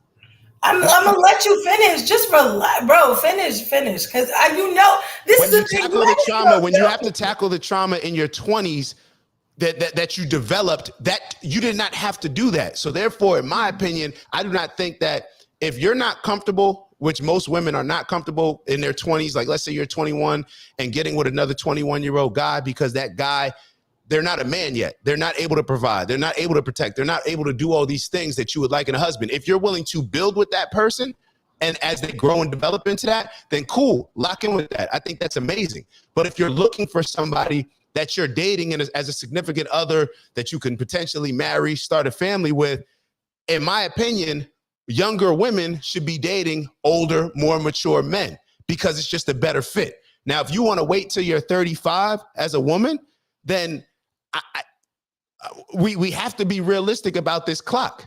We have to be realistic, and you can't get upset when a guy who's now looking at you, okay, do I go with the 35-year-old or do I go with the 25-year-old? You can't pick and choose and say that guy's wrong if he wants to pick the 25-year-old. You literally, it's like the NFL, bro. Every year there's a new batch of cats coming in to take your spot. It's just same thing at the strip club. Shorty, you 35 to strip, there's a new batch coming in. It just is what it is, and we want to detach ourselves from reality, and it's diluting the results that we're getting. And it's literally setting us on the wrong path. So I don't think that we should be dating the same age. Just my opinion. Okay, well, I don't know if I agree with that.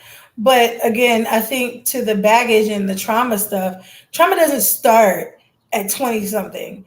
You trauma isn't something that like, oh yeah, I just started dealing with trauma in my 20s and so now I'm dealing with it in my 30s. No, trauma can start from when you're young, the parents that you're brought into, the family that you live, the way you lived. Like trauma just does not start at 20 something years old. So that's not something that you can fix. That baggage can come from just how you were raised. If you have toxic family members, whatever, it can always stem from somewhere. And I think that when you get to a mature level to deal with that, whether there's a lot of kids who are, who have dealt with that when they were younger, who have said like there's a lot more things or emphasis on therapy and healing and understanding and meditation and all these different things at a younger age now. So it's a little different to where maybe people got it good at 20 something years old. We're understanding the value of healing our traumas and healing through that stuff. So I think that now, yeah, people can definitely do it younger again because they're learning the value in that. But we didn't grow up with parents who thought that this shit was like important to have therapy. And that's why a lot of millennials are messed up in some ways and realize like, wait a minute, we do need a pause. And I think it's different for each generation. Like, I think our generation is starting later because we didn't learn the value of how to deal with our traumas, how to deal with our stuff, how to understand what, like, we do have baggage and we got to get that up off of us. I think I love seeing, listen, I'm all for once you get it, it looks beautiful on you. There's people that I've seen like that we've grown up with who are completely changing their lives now at this age. And it's just so beautiful to see. Could we have said, dang, I wish you were this, thought about doing this at 18, 19. Yeah, well, that's not just how the wheels spin. And it's beautiful that you're getting it now. And I believe that, again, like I said, it depends on how you want to do your thing. Bruh, I don't know what. Oh, my fault. Yeah, I don't know what Tiana's talking about. I don't know if she knows maybe me. She just got to cam up too with us one day, and so we could break that down. But I don't know. Yeah, you can cam up because your situation is the same as my situation. Long term, not married. So I don't know why you made the comment that let's stop talking about her. You ain't married yet. Long term, not married, but you got kids. So I don't know why you decided to make the comment that you made. Let's move on from her situation because I'm petty. Let's talk about it. You can cam up as well. But see, like. Now that's a problem. That's a problem. What's the problem? I'm petty. Like, No. That's not a problem. Petty people are the most successful people in the world. And I address everything. So let's move on from her situation because Dak don't have one. I got the same situation you got. So let's talk about it. And if you like to cam up, I encourage it. I welcome it. We can put the link in the chat. And then Tiana wrote, Dak, you're legit slapping everyone on the wrist. Like, where is grace given in your book, sir? Nobody is perfect. Is life not challenging at times? What the hell are you talking about? Like, what did I say? Hold on, Kamari, relax. It's okay. Relax. I don't know who you're talking about slapping everything on the wrist. I've been so intentional about everything that I've been saying on this show. What did I start off saying? We're not married, so therefore these are just our opinions. Everything that I've been saying, I've been finishing off with, this is just my opinion. So it's not slapping people on the wrist. It's us readjusting how we learn about relationships. It's me understanding that even though I had two parents growing up in the household with them, we did not have these conversations about relationships, how to act in a relationship, certain things I need to bring to the table, how to be mature from an emotional standpoint, all these different things we do not learn. So I can only imagine how hard it is with somebody else who's not growing up with stable parents in the household, how difficult that can be. So that's the only thing that my opinion that you're hearing on me. We need to do a better job of teaching the young generation. If somebody wants to go throughout their life in their 20s, have fun, cool, do all those things. It doesn't matter to me, really. It doesn't matter. If dudes want to waste their 20s not doing stuff and then not lock in, cool. I'll be up. You know what I'm saying? When we're 36, I'll be up more than the rest. Cool. It's just going to make me look better. It doesn't matter. But what I'm addressing is the fact that we sit here and embrace this culture that hip hop has taught us that we could just have fun our 20s, have fun our 30s. Oh, there's no race. We could just, take our time, do whatever. No, there is certain levels of urgency with all of this stuff. And we could sit here and say like, oh, other cultures, well, they're doing it the wrong way. They're doing it the wrong way. It would be totally different if we were winning in different categories. We are losing. We get locked up the most. We make the least amount of money. We have the least desirable women. And that's just the stats. What does that mean? Wait, no, like I just want you to break it down. What does that mean? When they look at most desired groups, of like, they break it down like men, they'll do like Asian, Indian, Jewish, Black, they'll do all these things. They'll do the same thing with women. We've allowed that, and I'm not putting that on women. I'm putting that on men. And that's the same thing that you know more than anybody else. I don't even put a lot of this emphasis on women anymore because I just don't think that women who are led more by emotions are ever going to put the structure that needs to be put in place so that we can get to a more positive place. I put it on men. Men, we're not taking things seriously. We don't take our health serious. We don't take our money serious. We're out here just playing around, doing all this other type of dumb stuff to the point where we aren't able to establish certain principled ways of living that other people can learn from and can see as cool. So therefore we can follow those examples.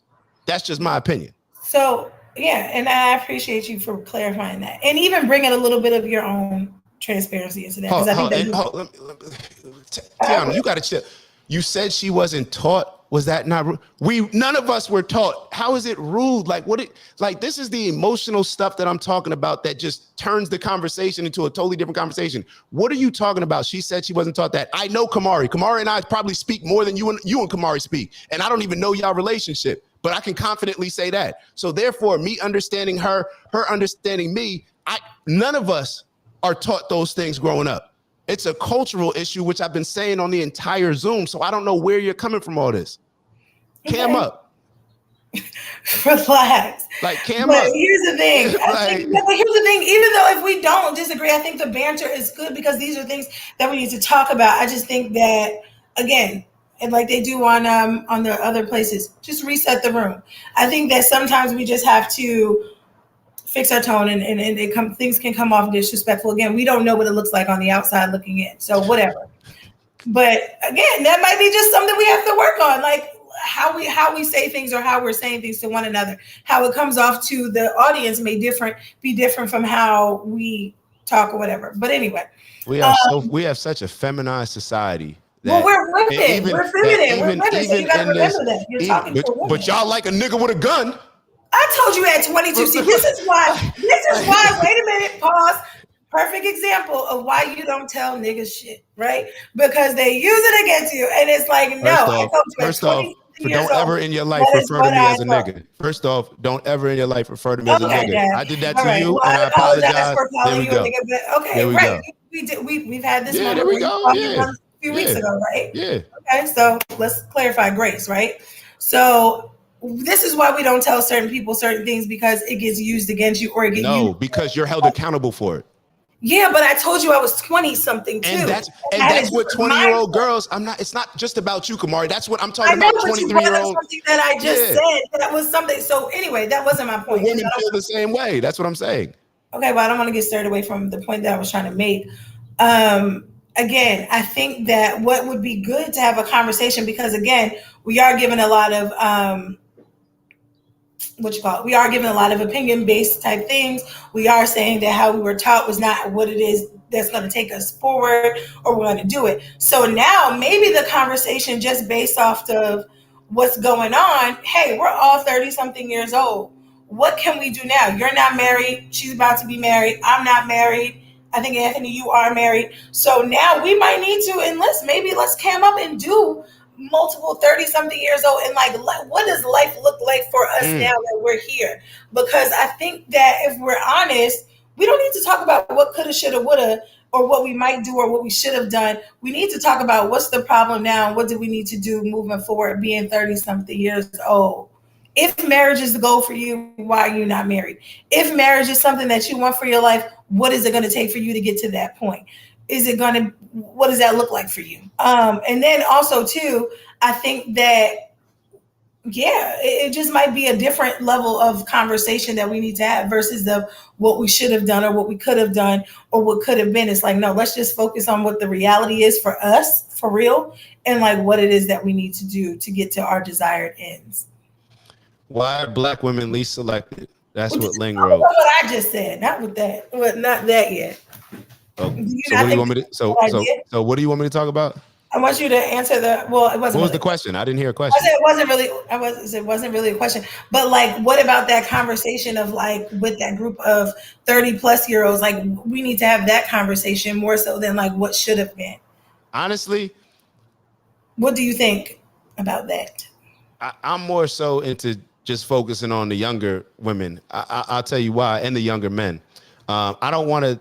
I'd rather not spend time, effort, and energy telling a 35-year-old man, I'm 36, a 36-year-old man, hey, bro, you got to get this, you got to do that, you got to do. I don't necessarily want to have that. I'd rather talk to somebody younger, because truth be told, I'm not one of those people that think that the majority of people can change. I think that most people are exactly who they are. And I could looking back at people where they are now, it doesn't surprise me when I look back at where we were at 10 years old, why certain people are in the positions that they're in at 36. It just doesn't surprise me. So therefore, how about this? Since you're so into more so focusing on the 30-year-olds, you focus on the 30-year-olds. I'd rather just focus on the younger group. That's all I'm saying. No, I'm not saying that we need to focus on them, because that's not our audience, right? So what I'm saying is, what you mean that's not our audience? That's not our audience. Like I'm saying, based off of who we're communicating with, who talks to us, our audience is an older audience, right? Our 30-plus audience. That's what we've noticed. Nah, I'll be totally real with you. When I look at, bro, I'll show you the DMs. I'll show you the DMs. When I talk to young kids, they're more receptive to what I'm saying than even my friends my age. No, I'm not real with you. I'm not saying 20-year-olds. It's my boy Nukes. It's my young. These young boys will reach out to me and be like, yo, just at the gym the other day, my man that works at the gym, he's from Montclair, young boy, he probably like 20, 21, 22.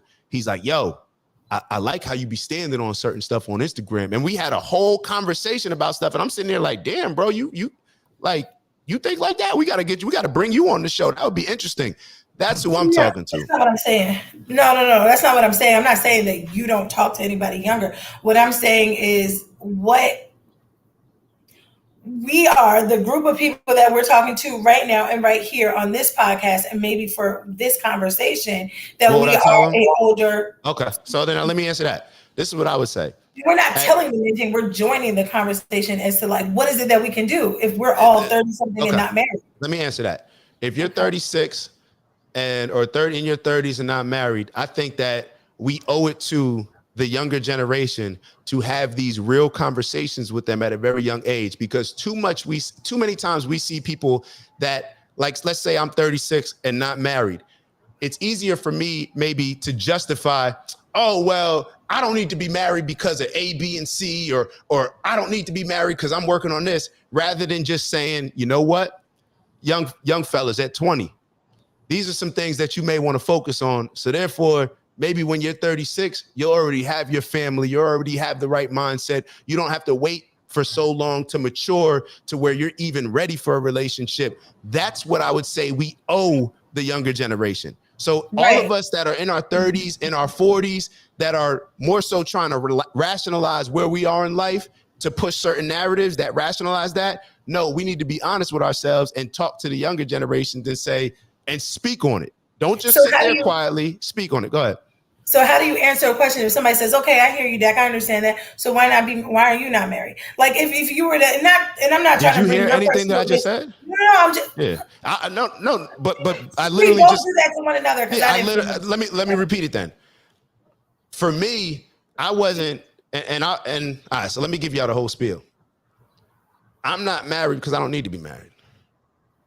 I'm not married, and this is just, I'm a man. The more money I make, the more I climb in different spaces, then the more value I bring to the table. Would you agree or disagree?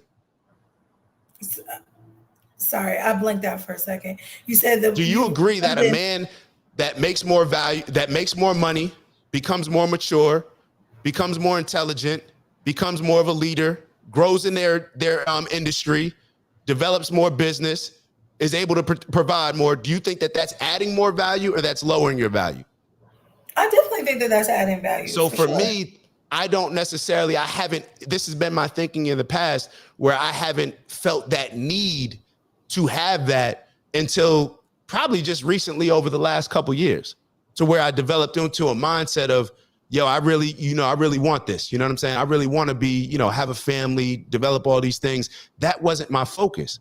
My focus was simply on me building and me growing. My goals are different. Everybody has different goals. So therefore, if I get into it, you can settle down at 25, 26, 30, or I could have settled down. I don't know what my life would have been now, but my focus was just on an entirely different thing.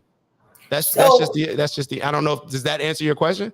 no, that helps. That Yeah. helps me Yeah. understand maybe your mindset a I little wasn't better. focused on it. This Right. whatever I'm So focused on, I'm getting. That's right. that's that's So my that's mindset. Whatever I'm focused on. So therefore, I wasn't focused on it. That's why I said I would talk to the young kids and tell them what I was focused on and what changes that I would make. So therefore, I can be in a certain position to have these type of things happen. But to be totally honest, when I said that 35 is older for a woman, I don't think that 35 is old. I don't think it's the same thing for a man. I just think that we're two totally different creatures. We bring different things to the table. What I bring to the table, I'm going to continue to develop as my age grows up. What y'all bring to the table, you have to figure out if that's going to do the same. okay. I just need you to clarify a few things. Um, and we'll definitely, I think, as I come up with like further topics and things, I think that that will be a part of one. But thank you for that. And thank you for sharing that. Yeah, bro, I'm an open book with all this. Like, I don't, bro, I mean, I don't know. You know why? bruh. The reason why I'll say maybe, maybe not, I don't know. Because I think sometimes too, and this is something that I'm learning, rather than, and this is just maybe like our dynamic, I may not ask the questions that lead to the answers that I'm trying to get. So I'm like, well, I just think he thinks this, rather than asking, well, what is your process? What is your, and allowing you to be open and really say what's your thought process, because then I can learn. But again, like I said, you don't ask the questions, you don't know the answers. Anything I want in this world, I'm getting. Okay. Period. So therefore, if I was committed to being in a relationship and having a family, I would have that now. You know what I'm saying? But like I said, to the point earlier, you can't just decide, oh, I'm ready to get married now, and then tomorrow go get married.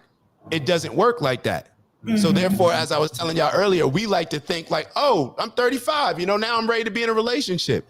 It does not work like that. No, of course not. So therefore, that's what I was talking about when Tiana was saying, like, there's no rush, there's no urgency. Yes, there is an urgency. And I'll be totally honest with you. If I was a different type of person, that me being realistic with myself, I mean, it's my, I guess, realistic for me, what I think is realistic for me.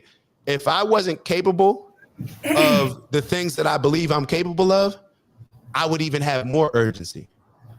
If I wasn't confident that I'm going to grow into the man that I know I will be at next year, at 40, at 45, then it would be more important for me to lock something in earlier on, because I understand how this is all a competition. It's all a competition. I'm not cutting you off, but I just want to pause you there because that's a big thing. Okay, so when we were talking about way in the beginning, right? And I was talking to my homegirl about this, right? So if a guy says, you know what, I'm not where I want to be in life, I'm out here just, you know, whatever, I'm just doing whatever, and I want to really do what you doing right now. Like I want to build security, stability, so that way when I do cross that bridge, I can really come with something at the table and be, you know, whatever, have these things. Now, maybe this is a tip, or maybe this is something that we all need to do. When a man is saying that or doing that, just like you were able to give actual things that you were doing, whether that's building your money, getting a home, whatever those things are for yourself, those are the conversations that I think that a lot of people don't have when they're dating or whatever. So when somebody says like, oh, I've just been working on myself the past, you know, few years, or I at 30 something, I'm waiting to date now because whatever. Those are the things that I think as women, we don't ask, well, what is it that you've done in the past 5 years that is different from when you were 30, or how have you grown, or what are those things that you've done to put yourself in a better place to now we can value that. Because I think sometimes when people say, I'm just working on me, what does that mean? You know what I mean? And so I think that is I have no idea. Because some people don't actually, they just use that as a cop-out or use that as an excuse as to why they're just single for so long. And it's just like, no, just be honest. My focus was different. And I think that that's good to hear. And then with that comment, you're right. I think each generation just does things differently. And I think hopefully, you know, it'll get better. It will not get better unless we approach it just like everything else. It's so funny. I'm gonna tell you. Well, you just said, you said you hope it gets better. So you tell me, what did you mean by better? I'm just saying that wasn't a question for you. That was just like, but it will not get better unless we're focused on it. Like imagine, all right, so you got girls who grind, right? She bosses, you know, CEOs, that's the energy. When you're aiming for different, climbing the corporate ladder or developing your business, you are super intentional. I need this, I need this, I need this, I need that. It's very much that. You have certain standards. I got to accomplish this by this, by this. But then when it comes to the relationship aspect, we don't look at it that way. So therefore, nothing's just going to improve without us actually working on it and setting different standards, putting different rules, quote unquote, in play. Nothing's going to get better. It's like a losing team is not going to get better until you destroy that culture and build it up and set new standards. You get what I'm saying? So therefore, we have to do that if that's what we're looking for. It's very black and white, but I think we tend to complicate it because we want to complicate it in a lot of ways. If you ask me, let me read a couple of these. Miss Shirley, I know it was a few minutes ago. You wrote, Dak, limit your opinion. Ant wrote, Shirley, what do you mean by limit? Yeah, I need to elaborate on that a little bit. Kamari, your grandparents did what they were taught by their parents. Each generation is supposed to improve based on interacting with other people and picking up positive pointers. Kiki wrote, facts. But to speak on the younger generation, we would have to first take accountability that we failed. People are still in denial. Yo, this is what I don't understand. Like, this is why I got so frustrated with, not frustrated, but when Tiana wrote, we're like, what's the rush? We're losing. We have failed.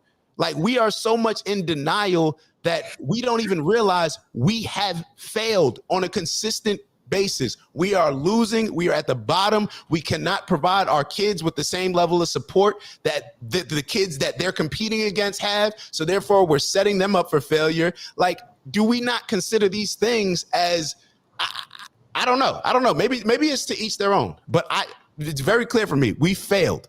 We failed, and people are in denial about us failing, because even when you ask the question, like, well, what is better? Come on, bro. We know what better is. You know what I'm saying? Like, we may want to nitpick here and there, but we know what's better.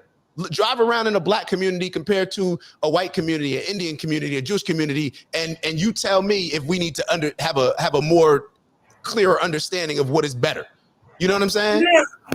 Yeah. Well, what I was saying, what is better is like the foundational things in terms of relationships. That's what I meant. Yeah. Well, look at how we treat each other. But again, I think also too that we'll save that for part 2 because I don't. But Michelle, this is why we need to have verbal interaction instead of texting. The replies are mistake. Yeah, no, and we need a moderator. We'll definitely have grace with that. Well, it's just hard to kind of, like when you're texting, it's different than maybe how it's read may be different than how it's said. You get what I'm saying? How it's read may be different than how it's said. I like that. Yeah, that's the same thing that we're talking about with religion. That's the problem with writing stuff down. If you write something down, me reading it, I may have one interpretation of it that's totally different than your interpretation of it. Mm-hmm. Miss Shirley wrote, "Oops, Dak, you're on a roll." Thank you, Miss Shirley. That's interesting, Kiki. I feel like generational curses need to be broken in order to build a good foundation. Yeah, we definitely have a lot of generational issues. Wait. I'm sorry. I missed Kiki's. I agree with you, Miss Shirley. The society is so focused on breaking generational curses that we forgot about the foundation in general. Oh, now I get what Ant wrote. Yeah, I think we just need to destroy that. That's why I said, see what Ant's talking about. When Ant writes, I feel like generational curses need to be broken in order to build a good foundation. Our foundation is messed up. We got a bad foundation on a house. It's to the point where you can build on top of it as much as you want, but the foundation is bad. We got to destroy that and start over. That's why I said I'm more focused on now, like wanting to give this message to younger kids rather than going back and forth with, now it's cool to go back and forth if younger kids are watching this, but just to go back and forth at 30, 35, 40, I don't know if that's conducive to us improving the results and improving the foundation. That's what I'm saying. Bez talking about we matching. I saw that earlier too. I was like, hold up, yo, she got the same color on. Like, why does he come on 2? I think he came on 2 hours late on purpose. Bez G, it's his birthday. Relax. It's not his birthday no more. It's still my boy's birthday. He don't. Every day my brother's birthday. He don't celebrate. That's cool. He don't got to celebrate. When you a real one, your people celebrate for you. And that's another point. You stop celebrating your birthday, bro. Putting up all these damn birthday posts celebrating yourself. Let other people do that. Damn, every time you go on, it's my birthday, I turned, nobody cares, bro. Let me tell you, cares. If they care, then they post you themselves. Let me tell you, on July 15th, all of y'all need to have a post about me. So I won't. That's just. But I just don't put it up. I don't. I'm gonna keep it real with you. I don't, because I don't, bro. I didn't even post my brother or my parents this year. It's just like, because for one, I'm so like, my mindset is so different right now. Like I've become a lot more private in certain things, like just in the things that I enjoy. Like, I don't care about y'all knowing it's my birthday. I don't care about y'all knowing it's my brother's birthday. Like, I want y'all to celebrate him, but it's like, I'm gonna celebrate him. You know what I'm saying? I know what it is, rather than a bunch of phony people on social media telling you happy birthday that don't care about you, all this other stuff. Like, burdening me with a text that, we ain't cool. I looked at the last text. It was the last birthday. Like, clearly we ain't that cool. Like, I don't know. July 15th. Give Kamari a birthday shout out so she can feel great about herself. I don't need to see. Now that is where you always gotta like just. Why? Oh, but am I wrong though? I don't need it to feel great about myself. So what you need it for? I am a person who loves birthdays, regardless of whether it's my birthday. Is it going to make you feel good about yourself? No, I don't need I'm going to feel good on my birthday regardless. I'm dead ass. I'm going to feel good on my birthday, regardless of how it flows, because that's a standard for me to do what I want to do on my birthday.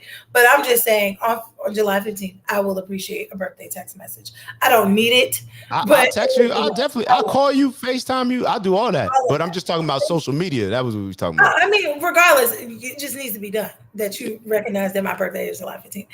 But anyway, now he's celebrating the I told you. See, she on my board. I told you. Bro, I told you. Yo, it's Bez's birthday month. Y'all already know what it is. Keep telling my bro happy birthday. Happy birthday. Bez, so I was talking to my mom the other day. This is why I love growth. Maybe we could finish it off on this, but my mom was over here the other day and she said, yeah, did you see Jarrell's post?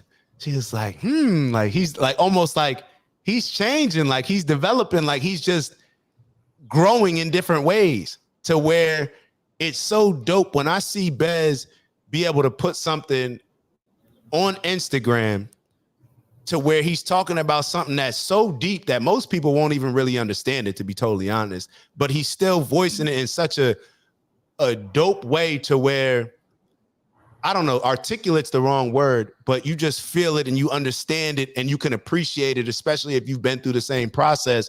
And to know that he has the courage to go out there and stand on something that 99% of the people that look at it aren't going to agree with it, but use that as your birthday post. To me, that was dope.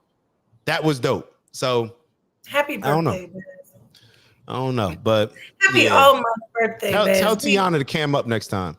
And I don't want to hear about you being in a meeting. If you're in a meeting, then why you on here on YouTube? Lock in with your work. You feel me? But I would love to have you cam up. All joking aside, I don't think we don't know each other, right? No. Yeah, we don't know each other. But it'll be dope to have you on. I'd love to hear, you can give some insight. Like I said, I can learn from anybody. I can learn from anybody.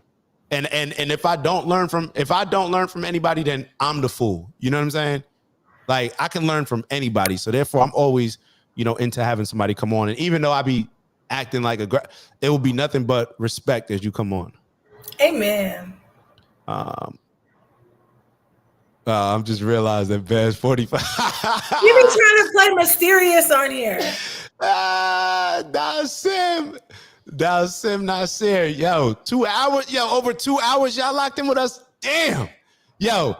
How do y'all do it? Because Black women are not submissive and have become ratchet and disrespectful. Who the hell said that?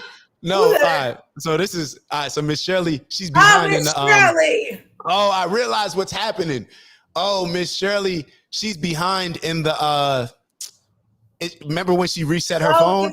She was like 10 minutes behind. So she's referring to when Ant was like, when we were talking about Black women being the least desirable out of any women. Miss Shirley's answering that. She's saying because Black women are not submissive and have become ratchet and disrespectful. Part 2. Another day. Miss Shirley! I'm gonna give you her number. and hold up. But what did I say? I'm always holding the men accountable, right? I said I'm back to the men. So fellas, we've allowed this, we've condoned it, and we've presented ourselves in a certain way to where we, for whatever reason, have not earned the submission of our women. We've allowed them to become ratchet and disrespectful. I'm shifting my thoughts. So I'm not blaming the women. I'm blaming the fellas again because we are the leaders. So if you have an unruly tribe or unruly team in sports, I'm looking at the leaders. I'm not looking at, I don't want to say the worst player on the team, but I'm looking at the leader. You see what I'm saying? I'm looking at the leader. Who's the leader? That's who holds responsibility. So when it comes to, Black women not being submissive, being ratchet and disrespectful, fellas, especially the fellas that get into these positions of leadership positions, stop pandering, stop being a sucker, stop allowing this type of stuff. Let's stand on men principles. the type of principles that my dog Andrew Tate speaks on. Shout out to Kamari, who now loves Andrew Tate. You feel me? Because that's what we do. That's it. But no. Nah, let me stop. But yeah, fellas, we gotta step it up. We gotta demand respect. We gotta demand respect because I know the old saying, what is it? You get respect. We got to demand respect, and that's all it is. And we got to demand leading our women in a certain direction that we believe that we should, because we are the leaders. This is not a partnership. This is not 50-50. I don't know even how that would be possible. This is not a partnership. We each just play our role to the best of our ability, and that man's role is to protect, provide, and lead. And ladies, y'all role is just as important, but you just, perform your roles. It's just in different areas. So the yin to the yang. You feel me? Part 2 coming up. Part 2 coming up. Look at Ant. Ant wrote, Kamari, you don't like Tate? She hates him. But I don't hate nobody. Oh, my fault. This is my fault. This is my answer. This is not Kamari saying this. This is my opinion is that Kamari hates that man, but she hates him for the wrong reasons. She hates him because how he's perceived, the clickbait, the left media portraying him in a certain type of way, the certain things that he stands up and speaks on. She hates him, but she agrees with everything that he says. This is just my opinion. My opinion. This is my opinion. This is just my opinion. Here's Kamari's opinion. Kamari has not spent enough time on Andrew Tate to develop a hate or a love for anything that he does or says. Kamari does not really care to listen to Andrew Tate because as a Black woman, I'm just not interested. Oh, time out. Kamari, I'm not interested. I'm not interested. And let me not say as a Black woman because I know you're going to, that takes word for word. So I can't even be lazy in my words. No, that's fine. Kamari, you know what I'm saying? I can't be lazy in what I'm saying. Like, I got to be dead ass because you take everything very literal. Kamari just doesn't care to listen to Andrew Tate in depth. To develop a firm opinion. What do you need to say there? I got to say it. Yo, listen to what she just said. And it can't be excused. That's why it's so amazing that we do these shows live. She said, as a Black woman, this is something that I think, hold up. This is something that needs to be highlighted because whether you said it or not, it's real. Black women, y'all need to even understand Andrew Tate is Black.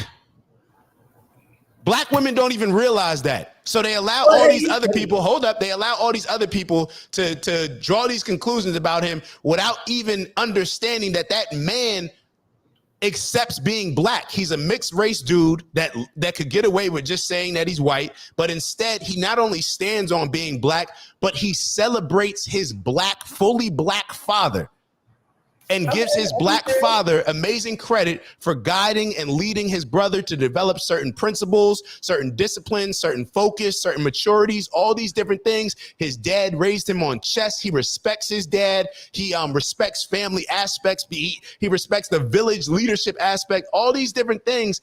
He's celebrating a Black man. But I feel like most Black women, when they see Andrew Tate, they don't even understand that this man's Black.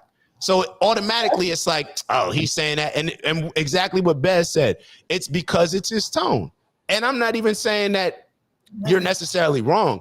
But even with the tone, Bez, the problem isn't his tone, because his tone is on par with everything that Kamari agrees with in the interviews. The problem is they take the clickbait. And people, when they already go into it not wanting to like somebody, then they're just going to rationalize everything that they hear based on not liking them. Go ahead, go. Okay, so Kamari's going to answer for Kamari. I just don't care for his type of content or whatever. Like, I like, again. It's about the same thing we talk about. I don't know. From what I've seen, like I said, I don't care. Like, I don't care to listen to it. But again, like, I have my people that like I like. There's this one lady that like I live by. Like, I'm like, this woman saved my life. Like, I love her. I've shared her with mad people. They're like, bro, her voice just turns me off. And they don't even give it a listen to what she's saying. But I had to again just say, you know what? She helped me be a better person. She helped me think differently. She helped me. So I just was like, I'm just going to continue to listen to her. I've shared her podcast with so many people. Everybody's just like, bro, I can't listen to her. I don't want to listen to it. But again, like, I think I just don't care to listen to Andrew Tate. And I don't hate him. I don't dislike him. I don't know him. I haven't given it enough attention to even really come up with a firmed opinion. So I'll just say that I don't have an opinion on Andrew Tate, period. No, but hold on, but we got to be clear and we got to be fair. You did have an opinion on him when we initially. Yeah, that's fair. That's fair. Now she says she doesn't. But this is not necessarily about you or me. But it's more so how other people react. When I first mentioned Andrew Tate a couple weeks ago, you had a very strong opinion on him. I don't want to talk about him. Nope, I don't like him. I don't want to talk about him. Then that was based off of just listening to clips here and there. Then Kamari did what she promised Miss Shirley and I and the rest of us.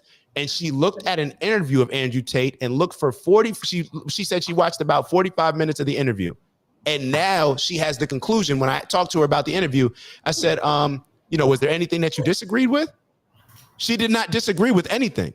So therefore, hold on. I just want to make a point. So we have to get away from having a strong opinion on something just based off of clickbait, because we know how the media can use propaganda to try to think for us and get us to not like something that may be good for us. So therefore, after 45 minutes of her listening to him and saying, well, I don't disagree with anything, that's why she now doesn't have an opinion, when in all actuality, in my opinion, her opinion should be very clear, that he stands on the principles for men, encourages men to become the men that, Kamari, you say you want, and that most women say they want. What does he say? A man should provide for their woman. A man should be able to provide. If his lady wants to work, then she should have the ability to work if she wants to work.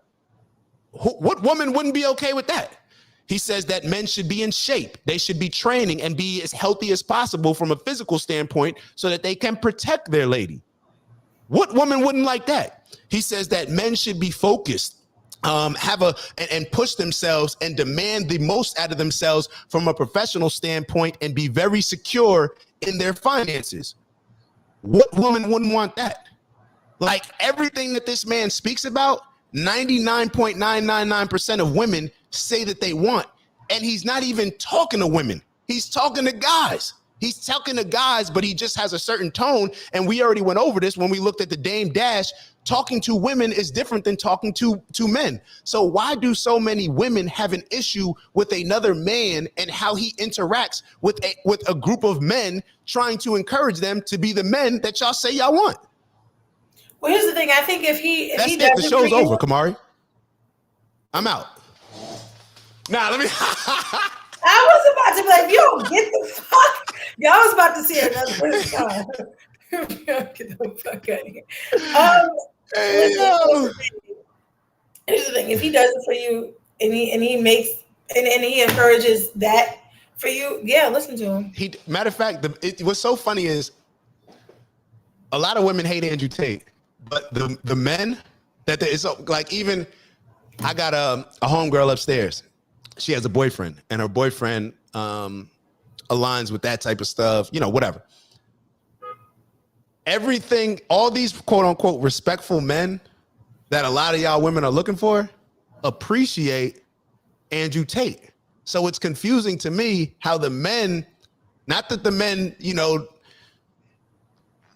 the negative, whatever, the quality men that y'all are looking for, that y'all say that y'all want, the mature men, those men relate to Andrew Tate and get game from Andrew Tate and align with a lot of his thinking. So I don't understand why women are so turned off by it, but we have to understand, ladies, especially black women, but ladies in general, society has always tried to manipulate y'all to control at least the black households, definitely. But society's always going to try to manipulate the woman because they know that y'all are more emotional. So therefore, it's easier to manipulate y'all off of the emotion so you won't even see the logic in the situation. So understanding that, ladies, we got to do a better job of coming to the table and saying, if this particular group, if the powers that be, the same powers that be, we all say that we're living in an oppressed world.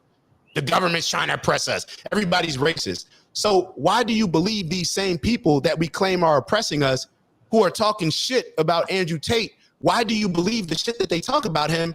But then y'all don't even like the government and the powers that be that are speaking on him. Wouldn't it be common sense to say, hey, if these same people that are trying to oppress me are speaking down on somebody and trying to cancel somebody for the influence that they're making amongst young men, why would I hate them?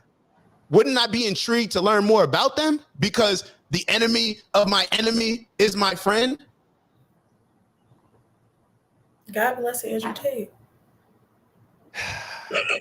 Yo, I gotta go. It's 10:30. Yo, this is let's read the rest of these. Let's read the rest of these, and then let's go. I'm hungry and I need to stretch. Yeah. Bez, I think he definitely needs to take a few public speaking courses, but I think he can be a powerful leader for a generation of weak men towards Kamari. He just may not be for you. Yo, I'll be totally honest with you. I don't really think he needs to take any speaking courses. That man communicates effectively. Like, he's literally the most influential. He may be the most influential person in the world, especially to young men. I mean, he's literally, there's a reason why he's enemy number one, like, of the world. Like, so I can't say that he doesn't communicate effectively. He may not communicate effectively for everybody. He may not be your cup of tea, because that may not be your tone, all these other things that we talked about. But in my opinion, he communicates exceptionally well, like exceptionally well. May he continue to do the work. And wrote, no worries, Miss Shirley, as long as you still tune in with us. Queez, shout out to Queez. Only married person in here. Kiki, Vazro, Kamari. Ant wrote, women are turned off because he does not communicate to women well. They are not his demographic. Facts. That's not his demographic. So I don't gotta listen. So I don't gotta listen. Nah, but this is why you should. I'm gonna tell you why. And I get it. You don't have to. Hold on. I get you don't have to. But if you, I feel that I owe the younger generation. I don't know why. I just feel that I owe them to teach them whatever I learned. So therefore, they don't have to wait until they're my age to learn it. I feel that I owe that to them. If you feel that you owe that to the younger generation of women, then you can do something very positive. Just how Miss Shirley spoke to you and said, hey, Kamari, maybe you should look into Andrew Tate a little bit more. Maybe you should try to find the message instead of just being turned off by how everybody presents him. And you looked at the message and you went from hating him to I did not hate the man. Disliking him to now it's just, I'm just neutral. I don't have an opinion. So therefore, just that one conversation from Miss Shirley to you made you look into his videos and have a different understanding of him, where before it was, I don't like him. Now it's like, well, I agree with what he's saying. You know what I'm saying? That's in one conversation. So therefore, if you can encourage other young women or women your age to maybe open their eyes up to actually understanding what Andrew Tate's saying, if we can now get men and women to get behind Andrew Tate, we need to protect people like that. We have to protect people that are pushing a certain message that is delivering. Not only do they have the ears of our young men, it's hard to get the ears and influence amongst young men, but he has the ears and influence to young men, and he's teaching them the right stuff. Name one other person that's doing that. Look at all the other people that we look up to that have our influence. Goofy celebrities, goofy rappers, goofy sports. Like, they're not teaching the right things. Here we have somebody that actually is the most influential, has the voice, and he's teaching them the right principles. So if we had the backing of not only women, but we had the backing of not only men, but the backing of women, it would be a lot harder for them to do certain stuff like canceling him. Because think about it. He's this influential, and they took him off every social media network before Elon Musk brought him back on Twitter. So it's important for us to stand, but that's just my opinion. That's just my opinion.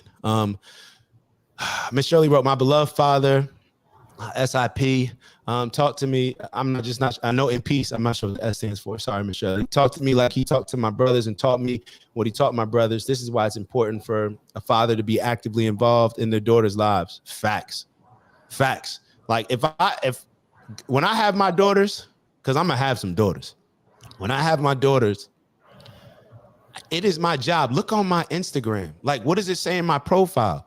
It's, I'm here to leave a blueprint for my future son and to be an example for my future daughter and to appreciate the man that I am. So therefore, she'll want to get a man like me. You get what I'm saying? I don't know. Miss Shirley married too. Okay. I didn't know. My fault, Miss Shirley. I thought you was, but then, yeah, I didn't know. Tate tone isn't bad. It's just that he doesn't pander to feelings and emotions. Thank you. It's not his tone. That's what I'm trying to tell people. It's don't let people tell you, yo, that's another thing, fellas. When you say something in a direct way and you stand on it, and somebody else tells you, oh, it's your tone, it's just the way that you saying stuff, don't feed into that BS. Nah, it's because they just don't want to embrace the message that you're giving. All right, we're mature enough. First off, he doesn't even have a bad tone, because every time he sits, you know what's so funny?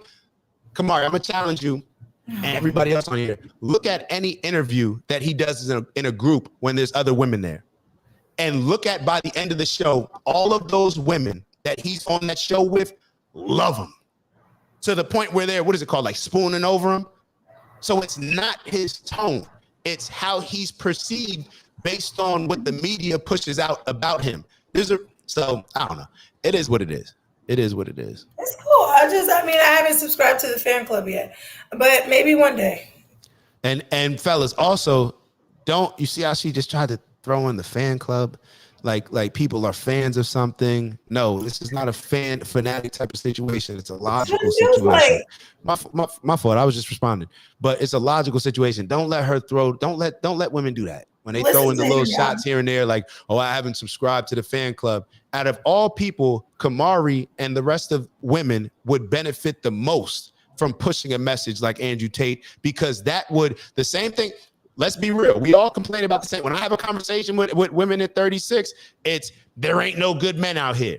It's limited. Hold up. It's limited. So therefore, you have somebody like Andrew Tate who's encouraging men to be great men, to be the men that y'all say that y'all would be comfortable submitting to say the men that y'all would be comfortable getting in a relationship with. So therefore, it's kind of crazy that the people that it would benefit the most will still take like those shots or I'm just not in the fan club. You should be the biggest fan of Andrew Tate that there is, because he's training men to be more desirable and to be better leaders for you. All right. Cool. And I'm not like, this one saying, my opinion on him doesn't go any further than like, okay, cool. Like if do the work that he as long as he does the work that he's supposed to do, if that is what he wants to do or that's what he's supposed to do, then great. Like, let him lead the way. But again, I don't really have too much of an opinion still. So that's just kind of what it is. Oh, Jordan Peterson, Ling? Jordan Peterson is another one. It's so bad. It's very disappointing that you don't know who he is, and I'm not faulting you. I'm just saying that it's very. I don't know why you would get upset with me saying that. I'm not mad. But I saw your face. I read facial expressions, so therefore. Yeah, it's like. Let me look at my. I'm just upset because Jordan Peterson is somebody else. A super intelligent. He's a doctor, I believe. Super intelligent human being who promotes men to be leaders, to be courageous, to be honorable, to have principles, to have a moral compass, and they try to cancel him. Do we not realize what's going on?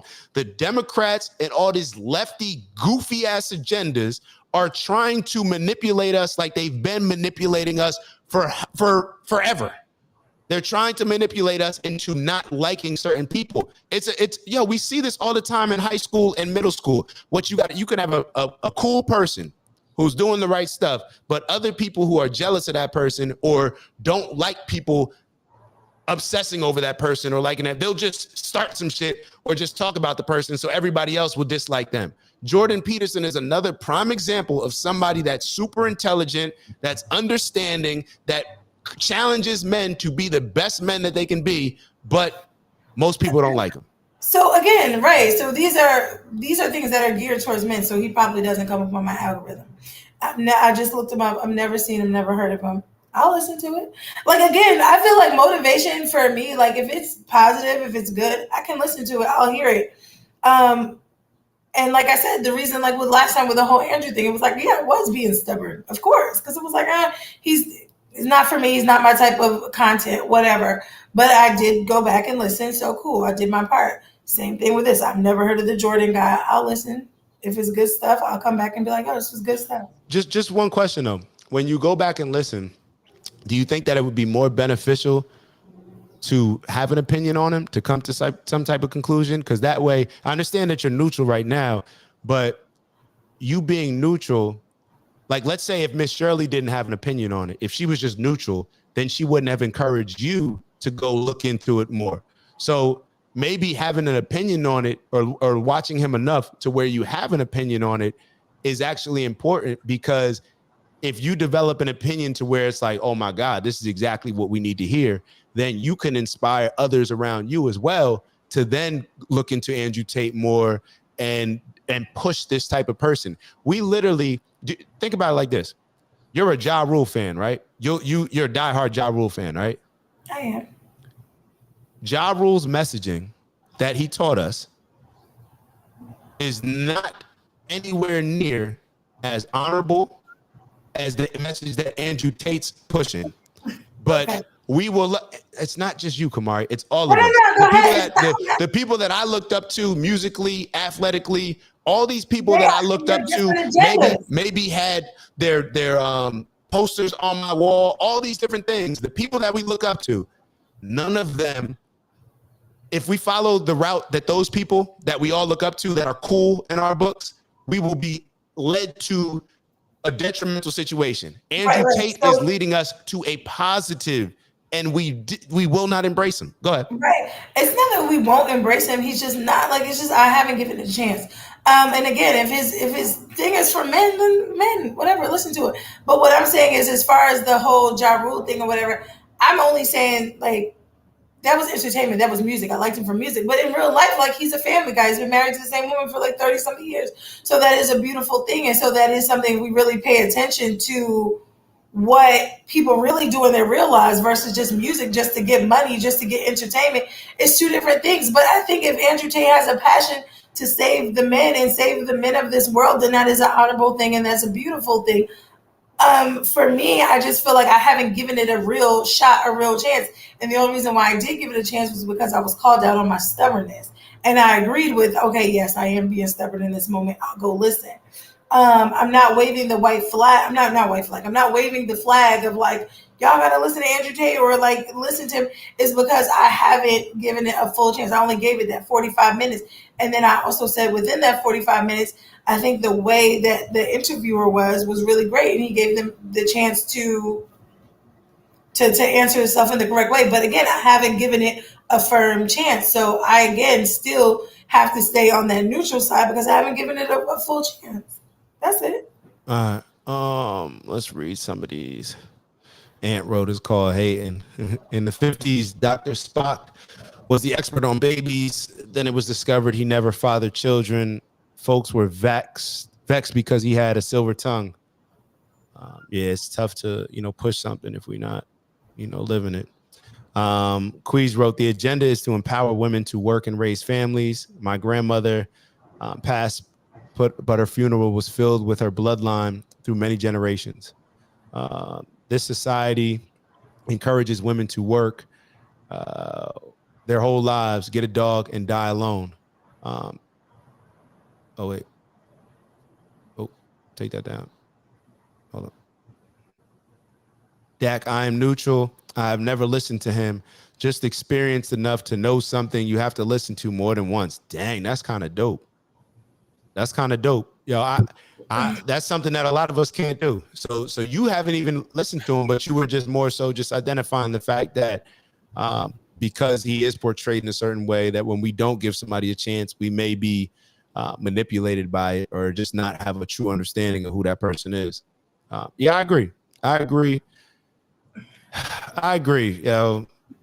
Yo, free my boy Tate.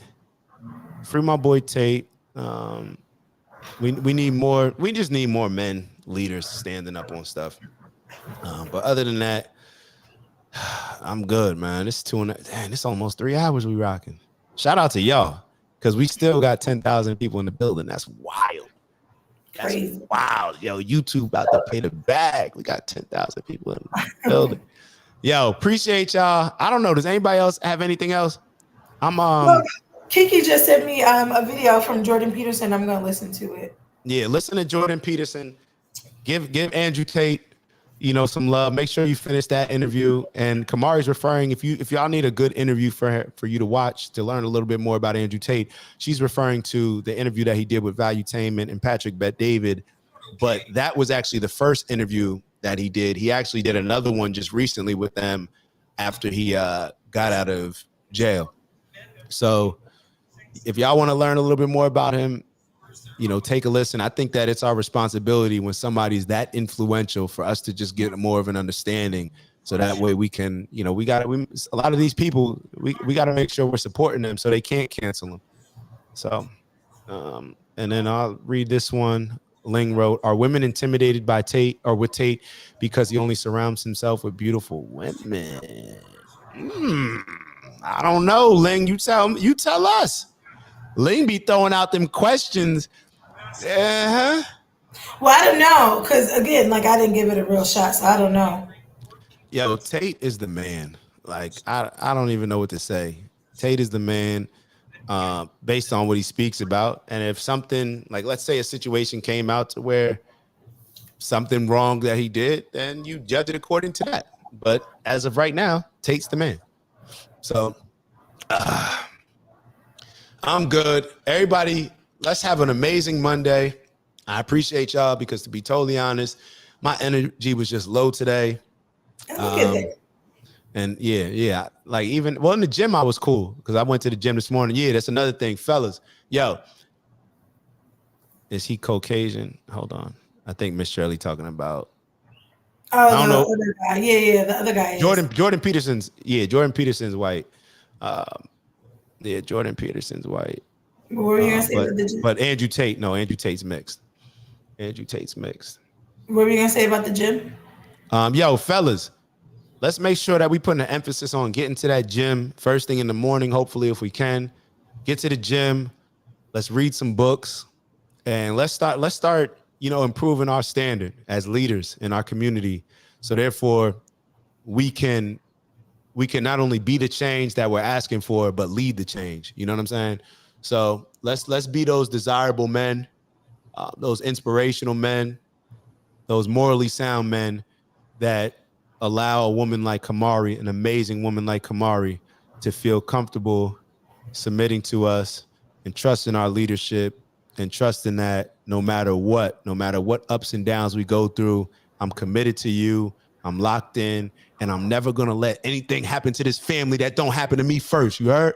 Sounds so good. You heard? Sounds so good. And get a gun, too. I didn't want to talking about earlier. Make sure you get a gun, too. And Miss Shirley, I actually looked into the Jersey thing. In Jersey, I don't know what this thing is, but I went back and looked at it, and I got another ad for concealed carrying permit in Jersey. So if they're getting ready to change some rules, we need to be ahead of that. Make sure that we can protect ourselves to our best ability.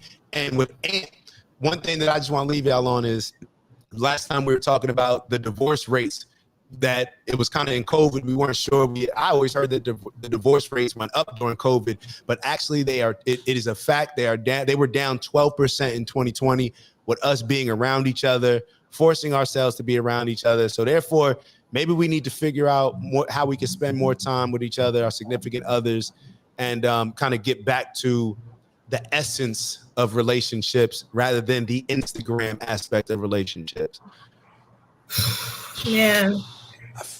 So y'all put in the chat who won, Kamari or me today. I think it's a landslide. I'm just joking. Kamari won. Kamari always wins. Kamari always wins. Whenever you argue with a woman, you always lose. So Kamari always wins. Yeah, you see how she ain't argue with that? That's how you got to know what things to say that she ain't gonna argue with. You know what I'm saying? All right. So Kamari, can we get our 15 seconds, maybe 20 seconds today to just kind of can we debrief? You know what I'm saying? I be sitting down. I need to get up. We're gonna have to start having breakfast together because we're gonna be on here. I've been eating my yogurt after 8 o'clock. Have your yogurt. You can have your yogurt. No, I'm just saying. Yep. Queens, no. Kamari wins. Nah. And Aunt Ro, it's a combo. Nah. We just joking. Trust me. We understand. Nah, we're on here. We're sharing. You know, we're supposed to have differing opinions. Like we shouldn't be always thinking the same. And a lot of times, I feel like a lot of people probably only remember us going back and forth on stuff. But truth be told, Kamari and I agree with most stuff.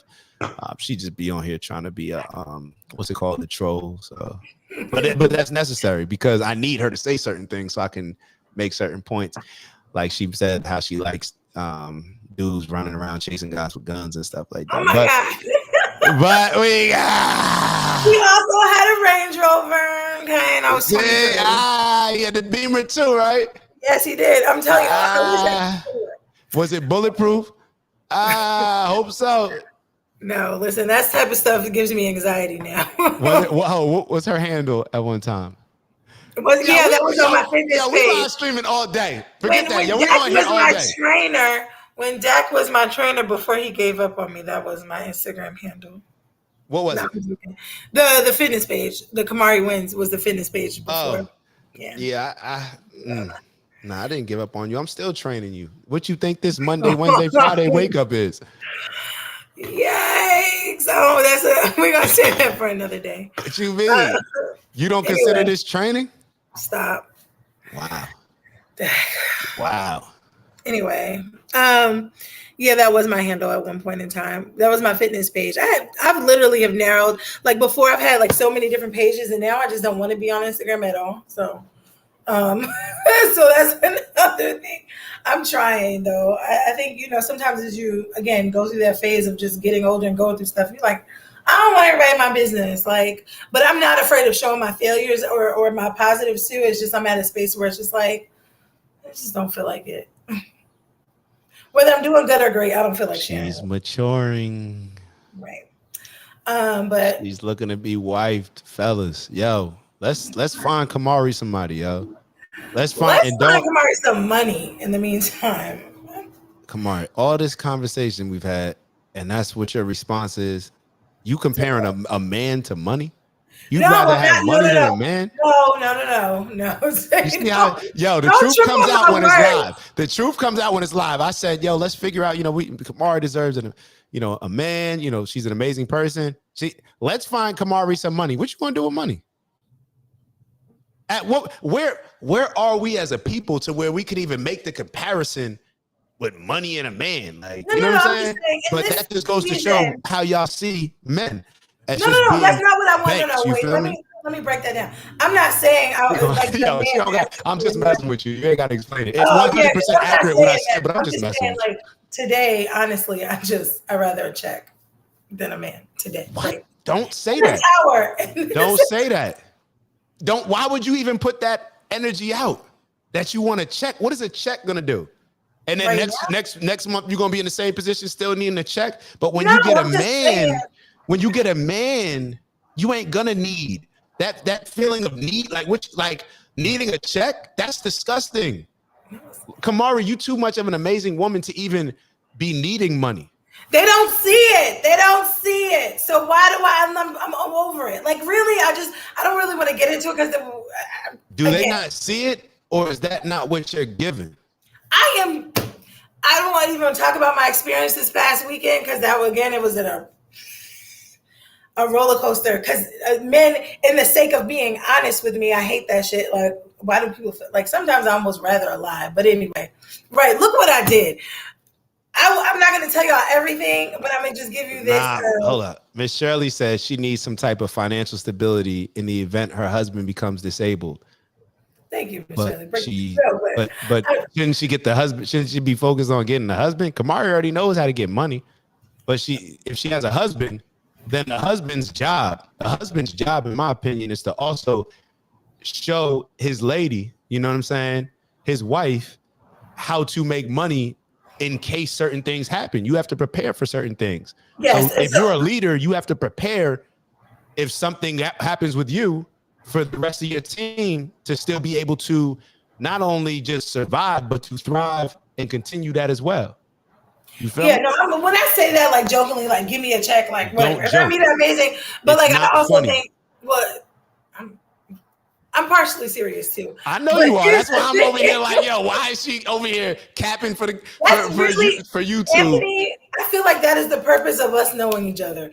Is it's a mirror of triggers. It's Bro, like, I already know Kamari on here. Literally, Kamari and I will get off this call and she will sit here and say, yo, I'm not even looking for that right now. I'm just trying to get a bag. I'm trying to do this. So I don't even know why she on here trying to front to y'all, acting like, oh, well, I didn't really mean that. You know, no, you meant it. But I'm gonna give you this. It's not your fault. It's our fault. Because for us to for you to be able to compare us to just money, then that means we just haven't been doing our job. We haven't been standing on principle. We haven't been being men. Because if you are a real man, you know what I'm saying? And if you had a real man, I'm sure when you get a real man 5 years from now, when we looking back on this, you're going to be like, I would never choose $1 over my man, a check over this man that I got in my life. I'll be the first to tell you, if I get a good one, when I get a good one, I am my man. I be that way about people I just like. So I already know. Just make sure your bait right. I'm gonna go. Just make sure your bait right. Just make sure my what? Your bait right. Oh, listen, after this weekend, I'm clear that my bait is fine. It's just I hate to. Oh God, how do I say this without saying anything? I don't like for when somebody tells me. Right. No, wrong. I know what you're saying, right, too. No, that's not right. Whenever it happens. No. Miss Shirley, don't do that. She will get a husband when Allah deems so and allow her husband. No, it don't work like that. God works for people who work for themselves, right? Right? Ain't that what we say? That's across the board in religion. So it ain't just when Allah, it ain't just when Jesus, it ain't just when Muhammad, it ain't just when anybody. It's when we take that ownership upon ourselves to become the person that we need to attract what we're looking to attract. You feel me? It ain't on God. Nothing's on God. This is on me. Here's the thing. I think for me, like, I know that I'm a good catch, right? I do believe that I'm a good catch. I really feel that. I do believe that I bring a lot to the table just naturally as a woman, who I am and what I do and how I nurture and I'm giving, I'm loving, I'm all these great things, right? And a lot of guys will say, like, if a dude said all this, y'all be, go ahead. No. I think that confidence in knowing what you bring to the table is real. Because when we ask the question, well, why have you been single for 5 years or whatever, or 7 years, or whatever that looks like, then you can honestly say, like, nah, I used to be selfish and I've worked on that. Or I used to be, I always cut people off when I talk. I've worked on that. Because now I listen to, I hear, I don't know, that's a lie, but I'm just using it as an example. But like, whatever the case is, I feel like there's just a certain level of things that I'm working on or have worked on that make me a better catch now, right? But regardless of that, I've been in a situation as a plus size woman. I don't feel like all the amazing things about me get seen because of the body. How can we show these things? How can we make them as appealing as possible? What my recommendation would be, if I wanted to make myself appealing to women, more appealing to women, I would ask women what they're attracted to. So as a woman, if you want to make yourself more appealing to men, why not ask men that you trust, have your best interests at heart, what would make you more attractive? Well, again, that's the thing. I think if I'm in that space of wanting that, then I probably would be like, yo, what can I do? What should I do? Do you think, you know what I mean? But I'm just not in that space of wanting to appeal to the masses or to a man or whatever. It's just like, because there's certain things that I want somebody to see me for me. Just like you say, okay, Kamari, you're an amazing person. You're a great person, blah, blah, blah. It's great that you see that, right? But I would love for a man that really wants to pursue me to see that. And so for me, again, like I think I had talked to Jarrell about this last week. There was this one guy, we kicked it. All he could tell me was, damn, you so fine. Damn, you so beautiful. Damn, you so fine. Now, 10 years ago, 15 years ago, when I didn't think I was pretty or when I thought I was ugly or people used to call me raccoon for my eyes, I probably would have needed that, right? But now it's like, bro, like what are we going to talk about? Like, are you trying to get to know me or are you just trying to tell me that I'm beautiful? Like, it didn't seem genuine. It was just like, he didn't know what else to do. And so it was just like, okay, what's next? Then when it came into, okay, I think you're great. I think you're beautiful, but I think you should lose weight. I've had a guy tell me that. Okay. Even when I did work on a journey and I'm like, okay, I'm actively losing weight. It didn't seem like the guys were flooding in. Like, okay, you know what I mean? Either. But I also feel like in this space and where I am now, there's so many things that I want to work on, whether that's physically, mentally, emotionally. And I think that yeah, I don't know with women, but let me clarify also though. I think that as I come into my, I'll bump into that guy. I'm firm in that, like I don't believe that it's not going to happen for me. I do fully believe that. And so again, I don't want to make this about me and my journey and what I'm doing, but I think that again, I will find that person, and when I do, or I'll bump into that person, and when I do, you guys will see I'm gonna be all about my man, and that's what it is. Couple things. I have said, and I will always say until it's not true, that you are an amazing person.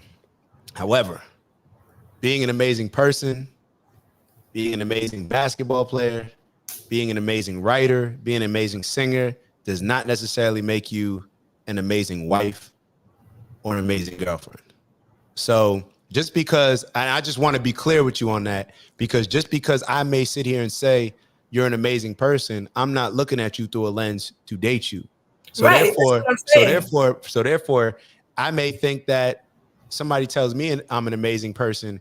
I may say, oh, I don't need to work on anything. But me being an amazing person does not mean that I'm an amazing husband or an amazing boyfriend. right. I know plenty of amazing men that were shitty fathers. I have close friends, amazing men, respectful men, held in high regards by people throughout. But you are a shitty father, straight up. And so it's different. So Right. even though you know that you're an amazing person, there still may be stuff to work on to become an amazing girlfriend and an amazing wife. And I'm saying that to you while of course you may know, because you know me, I'm the first one to say the same thing for me. You know what I'm saying?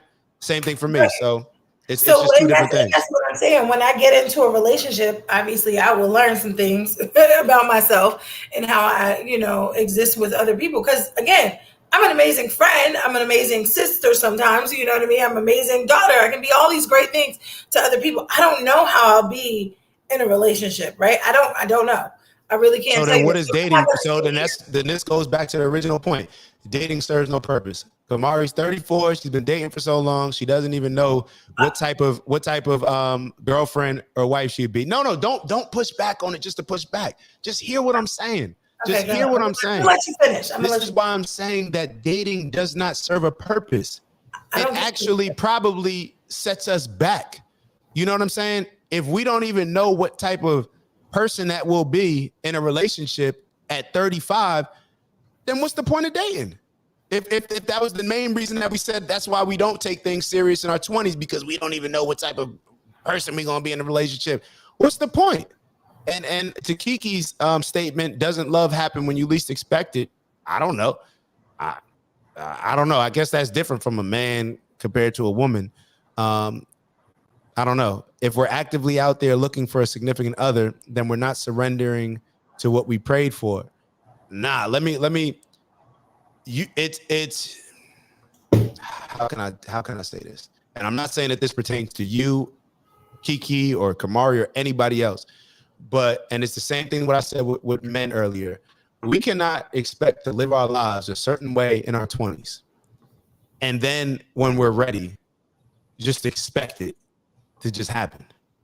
It's something that we have to be working on beforehand and have a certain level of understanding about, so that we can prepare ourselves and have a certain outlook that's going to be more conducive to a successful relationship. So yeah, and I'm big on opinion, though. This is just my opinion. I'm big on astrology too, so there's a whole nother level. We would have to do that with a whole nother show. I actually want to do that on Girl Talk, like when we sit down and we talk about like astrology and relationships and love. So that's more of like a woman thing, but we could do that another time. But I'm big on that. I'm learning a lot about. I see. Astrology is big within like the Black culture. Now, we weren't always into it. That was always like other people's stuff, right? Before, and I think now, I think it was our stuff before, but then maybe back in the day, I think we taught all that like with the Moors and everything else like that. But My point is that, you know, we're so much into astrology, but it ain't producing no result. No, it does. If you really get it, no, if you really get into it. But you're really into it. No. Yeah, and I found out that, and I said, I think I've said this before. If you look up Venus and Gemini, just look that up, and I was like, that's why I am the way I am. I do agree with it. Nah, that's cool. No, I believe in it. I believe. Yo, this is what I believe. I believe that whatever you believe in is real. That's honestly my opinion on things. Whatever you believe in, it's real. If it's real to you and you believe it, then it's going to impact you and you'll see things in your life as if it is real. Right. It goes back to that same thing. Whether I believe I can or I believe I can't, I'm right. Right. So if you believe in it, then shit, just use it to the best of your ability. I was just messing with you. And I'm not against shifting my thought process either. I think that's the one thing I do. If you ask me about something I love about myself, I love that too. That I'm not always like, no, this is the way it's got to be forever. And this is, if you tell me something and I'm like, okay, I deem that as true or I see that as facts. Cool. Yo, somebody just texted me something about you. What'd they say? They said, I don't know whether to take Jack serious or not. If what? Never mind. See, no, you can't. Well, excuse my language. No. It says if she's showing behavior arguing with you on YouTube, what should a man think that it would be like in a relationship where there's more emotions involved and more on the line? Have we argued on here? Yo, I'm just saying what they said. No, man, I'm asking whoever that is. Have we argued on here? I think we just debating having. I think that's what we're supposed to do. Have a conversation on here. Yeah, don't even get triggered by that, Kamari. No, but I am a little triggered by that. But if I'm being honest, I am a little triggered by that. And the reason why I'm triggered by that is because I'm trying to figure out. Well, damn, if we look like we arguing on here, they ain't seen shit yet. And I might have a little more. You ain't say that with Tiana when Tiana was bringing all that energy my way. What? What are you talking about? Kamari, I just made up that. Nobody text me that. I know. You see how easy it is to trigger these women, fellas. No, this how easy it is. Yo, tell them what they want to hear. Tell them what they don't want to hear. You get them emotionally triggered like this. Nah, let me stop. Jack likes to play games. But, I am a clown. I'm a clown. But my thing is, again, like I said, this is even a learning experience. So again, like I feel like when the time comes, it'll come and y'all gonna see, and then that's it. I'm gonna say thank you, and I'm gonna say we argue because y'all ain't seen shit yet. Like I be real, like, but whatever. But I mean, again, I love life. I love men. And Miss Shirley wrote, they are looking at her not being a submissive female and letting the male dominate the conversation. So I'm very submissive. What? What does submission mean? I think that submission to me means allowing. What? I think I don't know what it means. Then I thought I knew what it meant, but based on your response, I know how you get down. So let me look at the exact termination because I don't want to talk about what I think it is. Just throw it out there. No. I'm gonna look. What is love? Thank you, Bez. What is love? Like, stop talking about this goofiness, bro. What is love? Love is nothing, bro. Unless you're talking about love as an action and a duty and a responsibility, then it doesn't mean anything because it all changes based on how you feel because you see it aligned with a feeling rather than a purpose and a duty. Right. So here's the thing. What is love? What love looks like so differently. So I can't always. Again, like I said, when I have it in my relationship thing, sometimes I'm like, I don't even know what I'm asking for. Because sometimes, like, I think, and it was TD Jakes who had posted something about, like, people think love is just this walk in the park. And he explained it in a way that it was like, nah, it's really almost the opposite sometimes. Or however he broke it down. And I was like, damn, am I really ready for this? Like, am I really ready to go that deep with somebody? So, yeah, but it says submissive is ready to conform. Ready to conform to the authority or will of others, meekly obedient or passive, submissive, almost sheep-like people. See, I don't like that. Sheep-like. A person who takes the submissive role. Okay, BDSM. They talk about sex and stuff now. Again, I think I guess, version of like submissive is like allowing somebody with a good head on their shoulders to walk in front of me in a way. Take the lead. Yeah, that's how I see it. And I think that with the right direct, if I feel like obviously, like, yeah, this person has led themselves correctly, is doing the work for themselves, is taking good care of themselves, whether that's physically, mentally, financially, or however the way that they're taking care of themselves. Okay, I can trust that. Like, I mean, if I look at, what was it? Okay, I remember this one time, like, with my dad, right? He used to be always be in the gym and working out and do all this different stuff. And we were going on this workout, this trail. I'm so happy I had him with me because there were certain parts of the trail, the steps were so high. I was like, bro, had I been out there by myself, I probably would have turned around just for the sake of like embarrassment, because I would have had to crawl up some of those steps.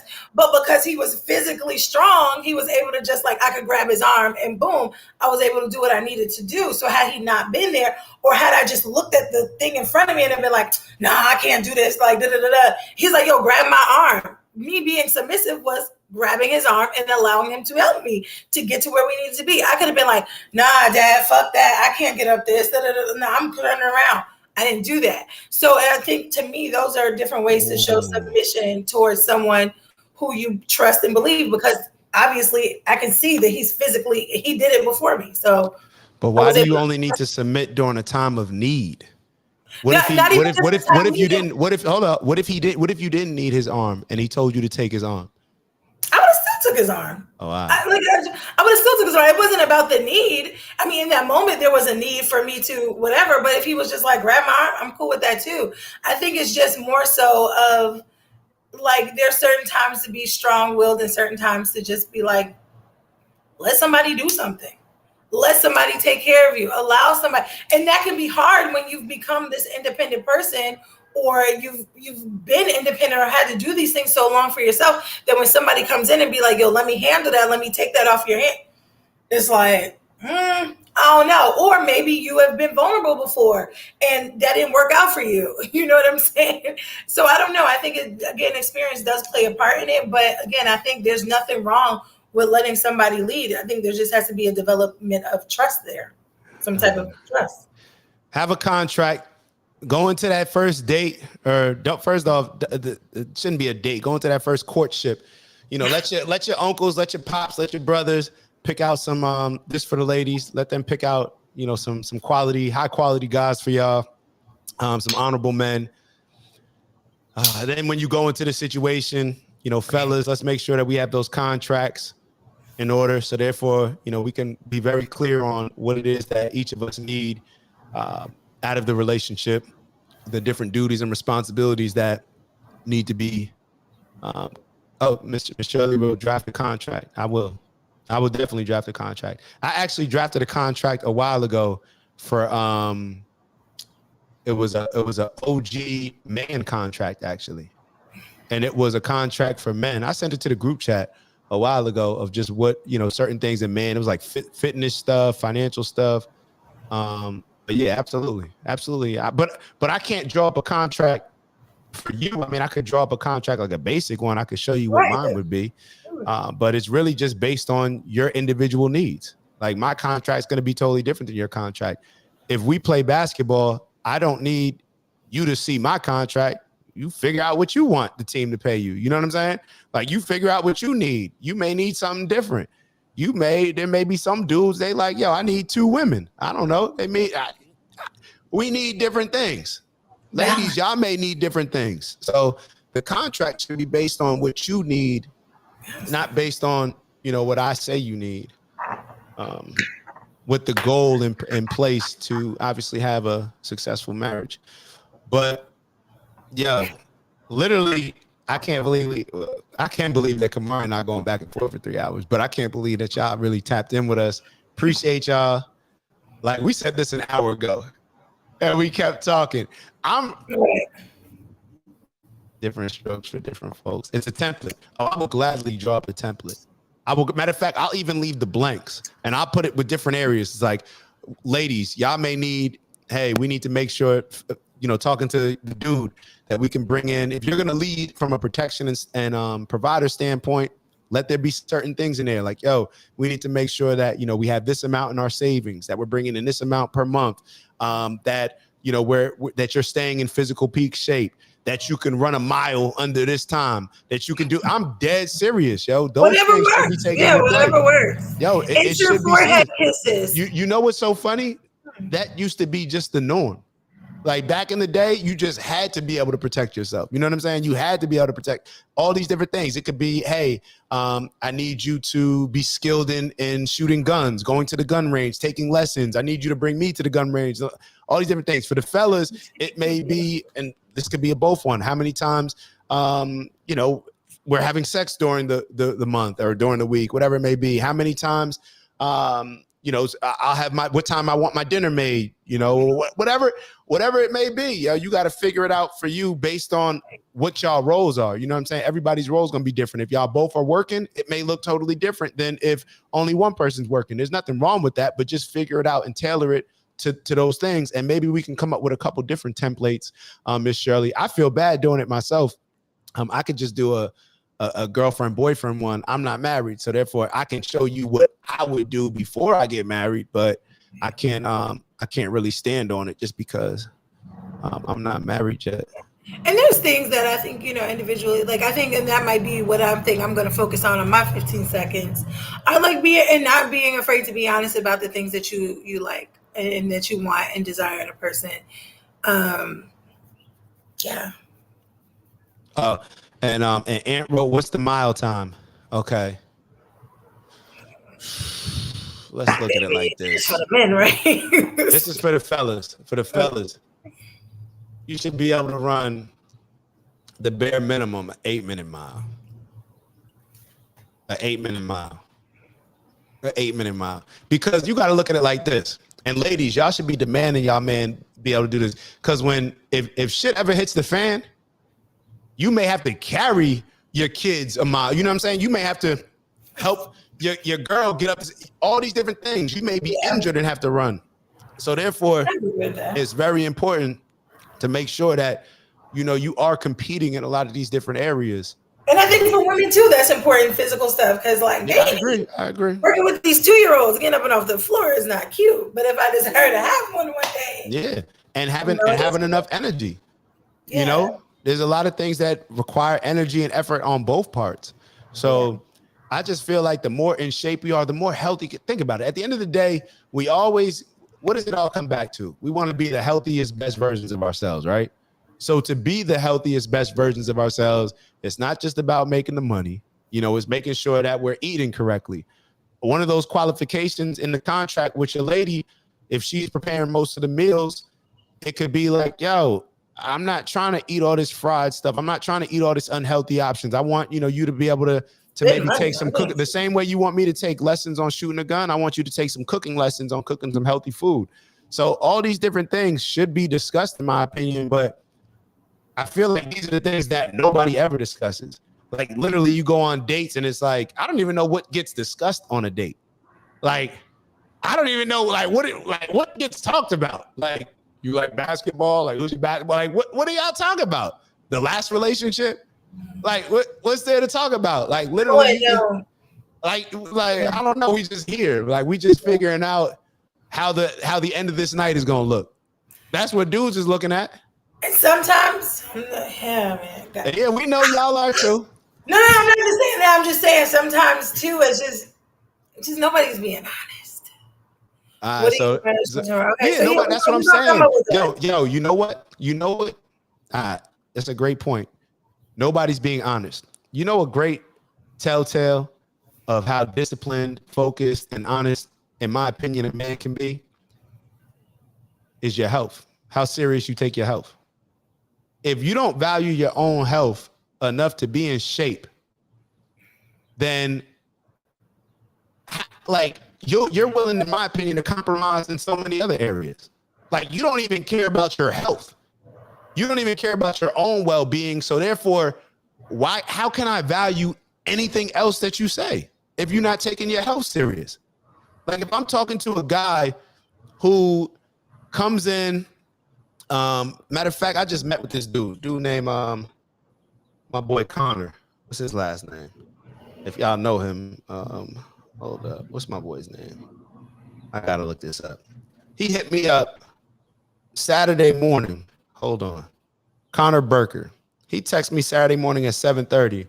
Hey brother, hope you had a great week. Would love to catch up whenever you are free. Saturday morning at 7:30. I know he gets up at 5:30. I know he works out. When I see him, his energy is like so high. I'm like, damn near. I feel like my energy is usually pretty, okay. His shit is through the roof. Like, I'm like, damn, like how many cups of coffee did you have? But I can tell that he is just how I see him and his health. I know that he's a serious person. I know he's a disciplined person. I know he's a focused person. I know he has honesty because he's honest with himself every day. Working out, you got to be honest with yourself and you got to be committed to yourself. It's a responsibility that I'm saying, like, yo, I did not feel like doing this, but I'm going to do it every day to make sure that I'm really becoming the best version of myself. So that's, ladies, stop dating these out of shape men. Don't date an out of shape guy. Why would you date an out of shape guy? I like a little chub, but okay. But why? I'm not, listen, no. Saying, like, but sometimes why? I like a little belly. But like why? But why? That's the question. Does it make you feel more comfortable? No, I like a chubbier guy. I like the feel of it. Why? I like a belly. Hold up. I'm not saying that I like an unhealthy let's go down to you. I'm just saying I like a little chub. I like. There's a lot of things I like. A do man you like with a six pack? They look good. Do you like rubbing against a six pack? They don't feel the same when you lay your head on They it. don't feel the same. All right. Sometimes the pillow is nice. I'm not saying. Fellas, listen, but y'all again, do what y'all need to do. But here's the thing: you're making it bigger than what I'm saying. I'm just saying, I get what you said. Right. I'm not saying like, oh, I want a physically guy. A guy who's not in shape and whatever. I'm just saying I just like a little chub. But let me break this down. It looks good. But let me break this down too, because a lot of guys like super thick women or whatever else. What we like should be shaped by what's best for us, instead of doing the opposite, determining what's best for us based on what we like. People do that all the time. People definitely go for what's not important and for other stuff. Again, but like physical stuff can always change. So if I like a guy with a little punch, if I marry a guy with a belly, and we all know men lose weight way faster, but whatever. And in 6 months, not 6 months, in like 5 years into us being together, he has a six pack. I'm not gonna hate him. I'm not gonna, oh no, get your belly back. Like, no, I think it's an honorable thing, and I think it's a great thing when you're focused on your health and you're healthy. It's not just about physical; it's more so about the important. But I'm just saying, like, what I like in a man, I can appreciate a man with a six pack. I like men, so I can appreciate a man with a six pack, and I like a little chub. Like, I can find that attractive to the eye too. Like, I don't have an issue. And you'd be surprised, a lot of heavier women, like slender and skinny. And I don't know why that to me doesn't work all the time. But I need somebody that looks like they can, handle all that. But why do we do this? I'm not doing it. What? I'm not doing it. Why do we always say, well, just because you're a little heavy, it doesn't mean you're unhealthy? And this is something that we would have to talk about again, because I think, again, you're just not in a bigger person's body. You don't have that. Whatever. But see, you don't understand. Here's the thing. Okay. No. I have been overweight. Bro, every time I went to the doctor, hold up. This was so funny. My entire life going to my pediatrician, she has told my mother, yo, he's more than, what he should be, based on, because I've always been thick, you know what I'm saying? Or muscular. That's I swear to God. I'm not saying it's not true. I'm not even lying. She Dr. Connor, right on Glen Ridge Ave in where Montclair meets Glen Ridge, right down the street from the hospital. Kamlish Connor, her daughter took over her practice. But she has always told my mom, like, yeah, he's heavier than what he should be based on his height. And so I get that there's not a cookie cutter for every little thing. However, there is a certain baseline. You know what I'm saying? Where I know that if I start eating unhealthy and eating whatever I want, my body's going to change. Don't. That's the part. I think sometimes too, and this is a whole nother conversation. And after the weekend I don't want to have this discussion, but I will say that there are some people that, yes, they are heavy and they eat like shit and they eat terrible and they do no working, they do no activity. You can tell versus the person who may be big and does eat a little healthier and does work. Like I do have a real life friend.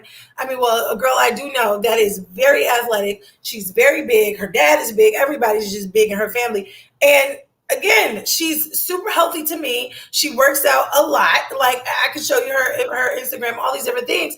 But at the same time, if you just looked at her, you would be like, she eats Doritos and never worked out a day in her life. If you looked at her. But let me ask you a question. Again, I feel like, yeah, let me finish. And so again, I think that sometimes a lot of people just tend to just say stuff and don't really know anything. Okay, so let me respond to that. If whatever she's doing is not working for her, then maybe she needs to do more. I've never been. Hold on. Let me finish. I've never been just a super conditioned athlete. I've always struggled with conditioning to the point where it looks very bad to have one of the better players on the team who may not necessarily be in the front when it comes to running. Conditioning has always been tough for me. So instead of accepting that, shit, I failed a conditioning test in the NFL, bro. Like we can get into that, a story. That was more like dumb stuff. I just never did the test, but conditioning has always came hard to me. For other people, I had homeboys that smoked milds, smoke whatever, bogeys, whatever else, and they could just run, like they just had better conditioning than me. And I would sit here and be like, yo, what the hell? Like, how is this dude? So instead of me just saying, oh, well, I tried, I did exactly what they're doing, my conditioning is just better. No, that means you have to do extra. That means you have to go above and beyond to change your situation. It may take somebody else doing something different to make $1 million than it may take me to make $1 million. I'm not going to say, oh, well, I did exactly what he did and I didn't make $1 million, so therefore I'm just going to stop there. No, sometimes I got to do more. Everybody's body's different. So therefore, everybody may need to do different things. So if something is not working and she still has the weight, has the whatever it may be on her body, then that's going to be harder on her joints. It's not healthier for her to carry that. So therefore, she just may have to go above and beyond and do different things than anybody else may have to do. There's certain people who have faster metabolisms than other people. You can't just sit here and say, oh, well, they just got a faster metabolism, so I'm just stuck here. No, you just may have to do more. Like, I don't understand why we don't embrace that. Like everything, on one end, we want to say, oh, well, everybody's different. Okay, so then everybody may require different things in order to get a certain goal. So I don't know. Heard you. I don't know. Let's come on. We appreciate you. Honestly, I'm looking at it. I'm just waiting for the number to go down to 0 and then be like, all right, let's cut this off. But nah. OG Mar, can we get 20 seconds? Let's everybody have an amazing Monday. I guess they could stay on because it's a holiday. I don't even know if people are off today. Like, is it actually a holiday? It is. I know Montclair Township, they gave them off Friday. Told them to work today. So I didn't even know if that was like a thing. I don't know. But again, I think, these are all good topics and good conversations. I just think not today. But again, our 15 seconds to me, I think need to really be focused on what is it that and we always kind of come to this, like, what is it that you want for your life? What is it that you want specifically for your life? When you can really dig deep and be honest with yourself, whether that's in a person or whatever, what is it that you really want for yourself, for your life, for your future? What do you need? What do you feel you need in a partner, in a person? How can you show up better in your real life? Because a lot of us know our problems, right?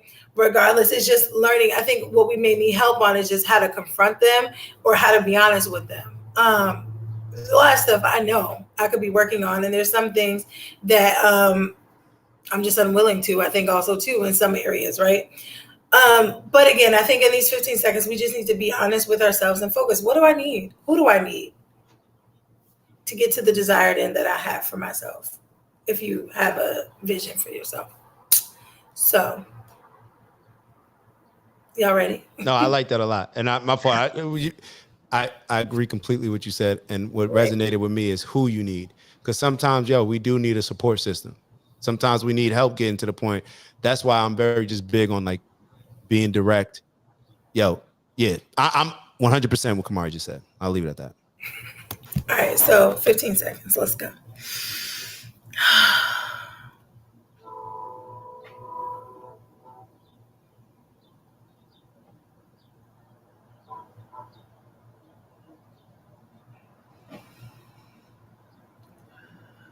5 more seconds. All right. That was good. Do y'all really be doing this with us? I just be wanting to know because I be really taking my 15 seconds serious. What you mean? Do they be doing? You know they be doing it. That's the best part. You need it after hearing us go back and forth. Yeah, you need it. Drink. Well, we off today, right? We drinking that too. Nah. let me not. Everybody gonna be cooking out, or I guess maybe that was yesterday. I don't know. But no, I think for me today, what am I about to do? I gotta post something by 11 for work, and then I'm gonna go to the store. I'm gonna go get on the train and do what I should have did yesterday. I'm not gonna talk about that, but yeah, I'm gonna go get on the train now and do what I should have did yesterday. Distracted by a dude. No. I wasn't distracted by a dude. I was distracted by work. Tired of working. Andrew. Who's Andrew? The little kid? Tate. No, I would never say anybody. Oh, Andrew Tate. Yeah. I said I'm tired of working. No, I'm joking. Get you a Tate, yo. Get you a Tate. It's funny, I went to work yesterday, and I have this thing like Sundays are for me, but sometimes I'm like, oh yeah, doing that bullshit, and yeah. Miss Shirley, drop that. What's vegan spot in Newark? Oh, y'all should meet for lunch today. I'm actually working today, but you know. That's what they always do. Hey, you want to meet up? No, I actually got something to do. Nah, Miss Shirley and I would definitely meet up. I want to build with Miss Shirley. Like I have to sit with her and have tea. I'm sensing like a real Erykah Badu experience. Like, you know how you go to Erykah Badu's and she make you some custom tea. Like Miss Shirley gonna make me some tea. And I want to talk to your husband. I want to talk to your daughters. I want to learn more about, for real. I learn that way. I like learning how different family cultures are. So I'm big on that. That's what's up. So Miss Shirley, let's have a date soon. A respectful date, not like that. Nobody was thinking that. You don't know what I'm thinking. I was disappointed to know that Miss Shirley was married. I thought she was single. I was about to, man. And I seen you over there on Instagram, Miss Shirley. I seen your Instagram. I was about to slide them DMs. Now I can't. I'm just joking. All right. What was I gonna say? Oh yeah. So Wednesday, what we talking about? Wednesday, yo, what y'all want to talk about? This was amazing. Yo, why don't we just stay on all day? They with us. The people are with us, yo. We cannot. I don't know. Can we? The people are with us. Yo, we back at it tonight, yo. What time y'all want to see us tonight? What time we back at it? The energy is high. We back at it tonight. What are we talking about? I'll determine if I'll be on. What are we talking about tonight? Because I'm gonna need a cocktail if I'm gonna do a night version. No, you don't. You need some tea. I got a nice herbal mix for you, so relax. I need a cocktail. I got some. Yo, all right, we gotta end it, yo. We gotta end it. Cause yo, I feel like, I mean, either we gotta end it. We can't talk all day. Nah, maybe tonight. If y'all let us know. They ain't say nothing, so they ain't want to hear us from. We'll see y'all Wednesday. We'll see y'all beautiful kings and queens Wednesday. Once again, Grand Rising. Have an amazing day. Make this your best Monday ever. Shout out to the Moringa tea. Yes, Miss Shirley, we all on that. Some tea. Yeah. Let's shoot. This is great. We love y'all. Appreciate the watch hours. Bye. See y'all soon. Hey.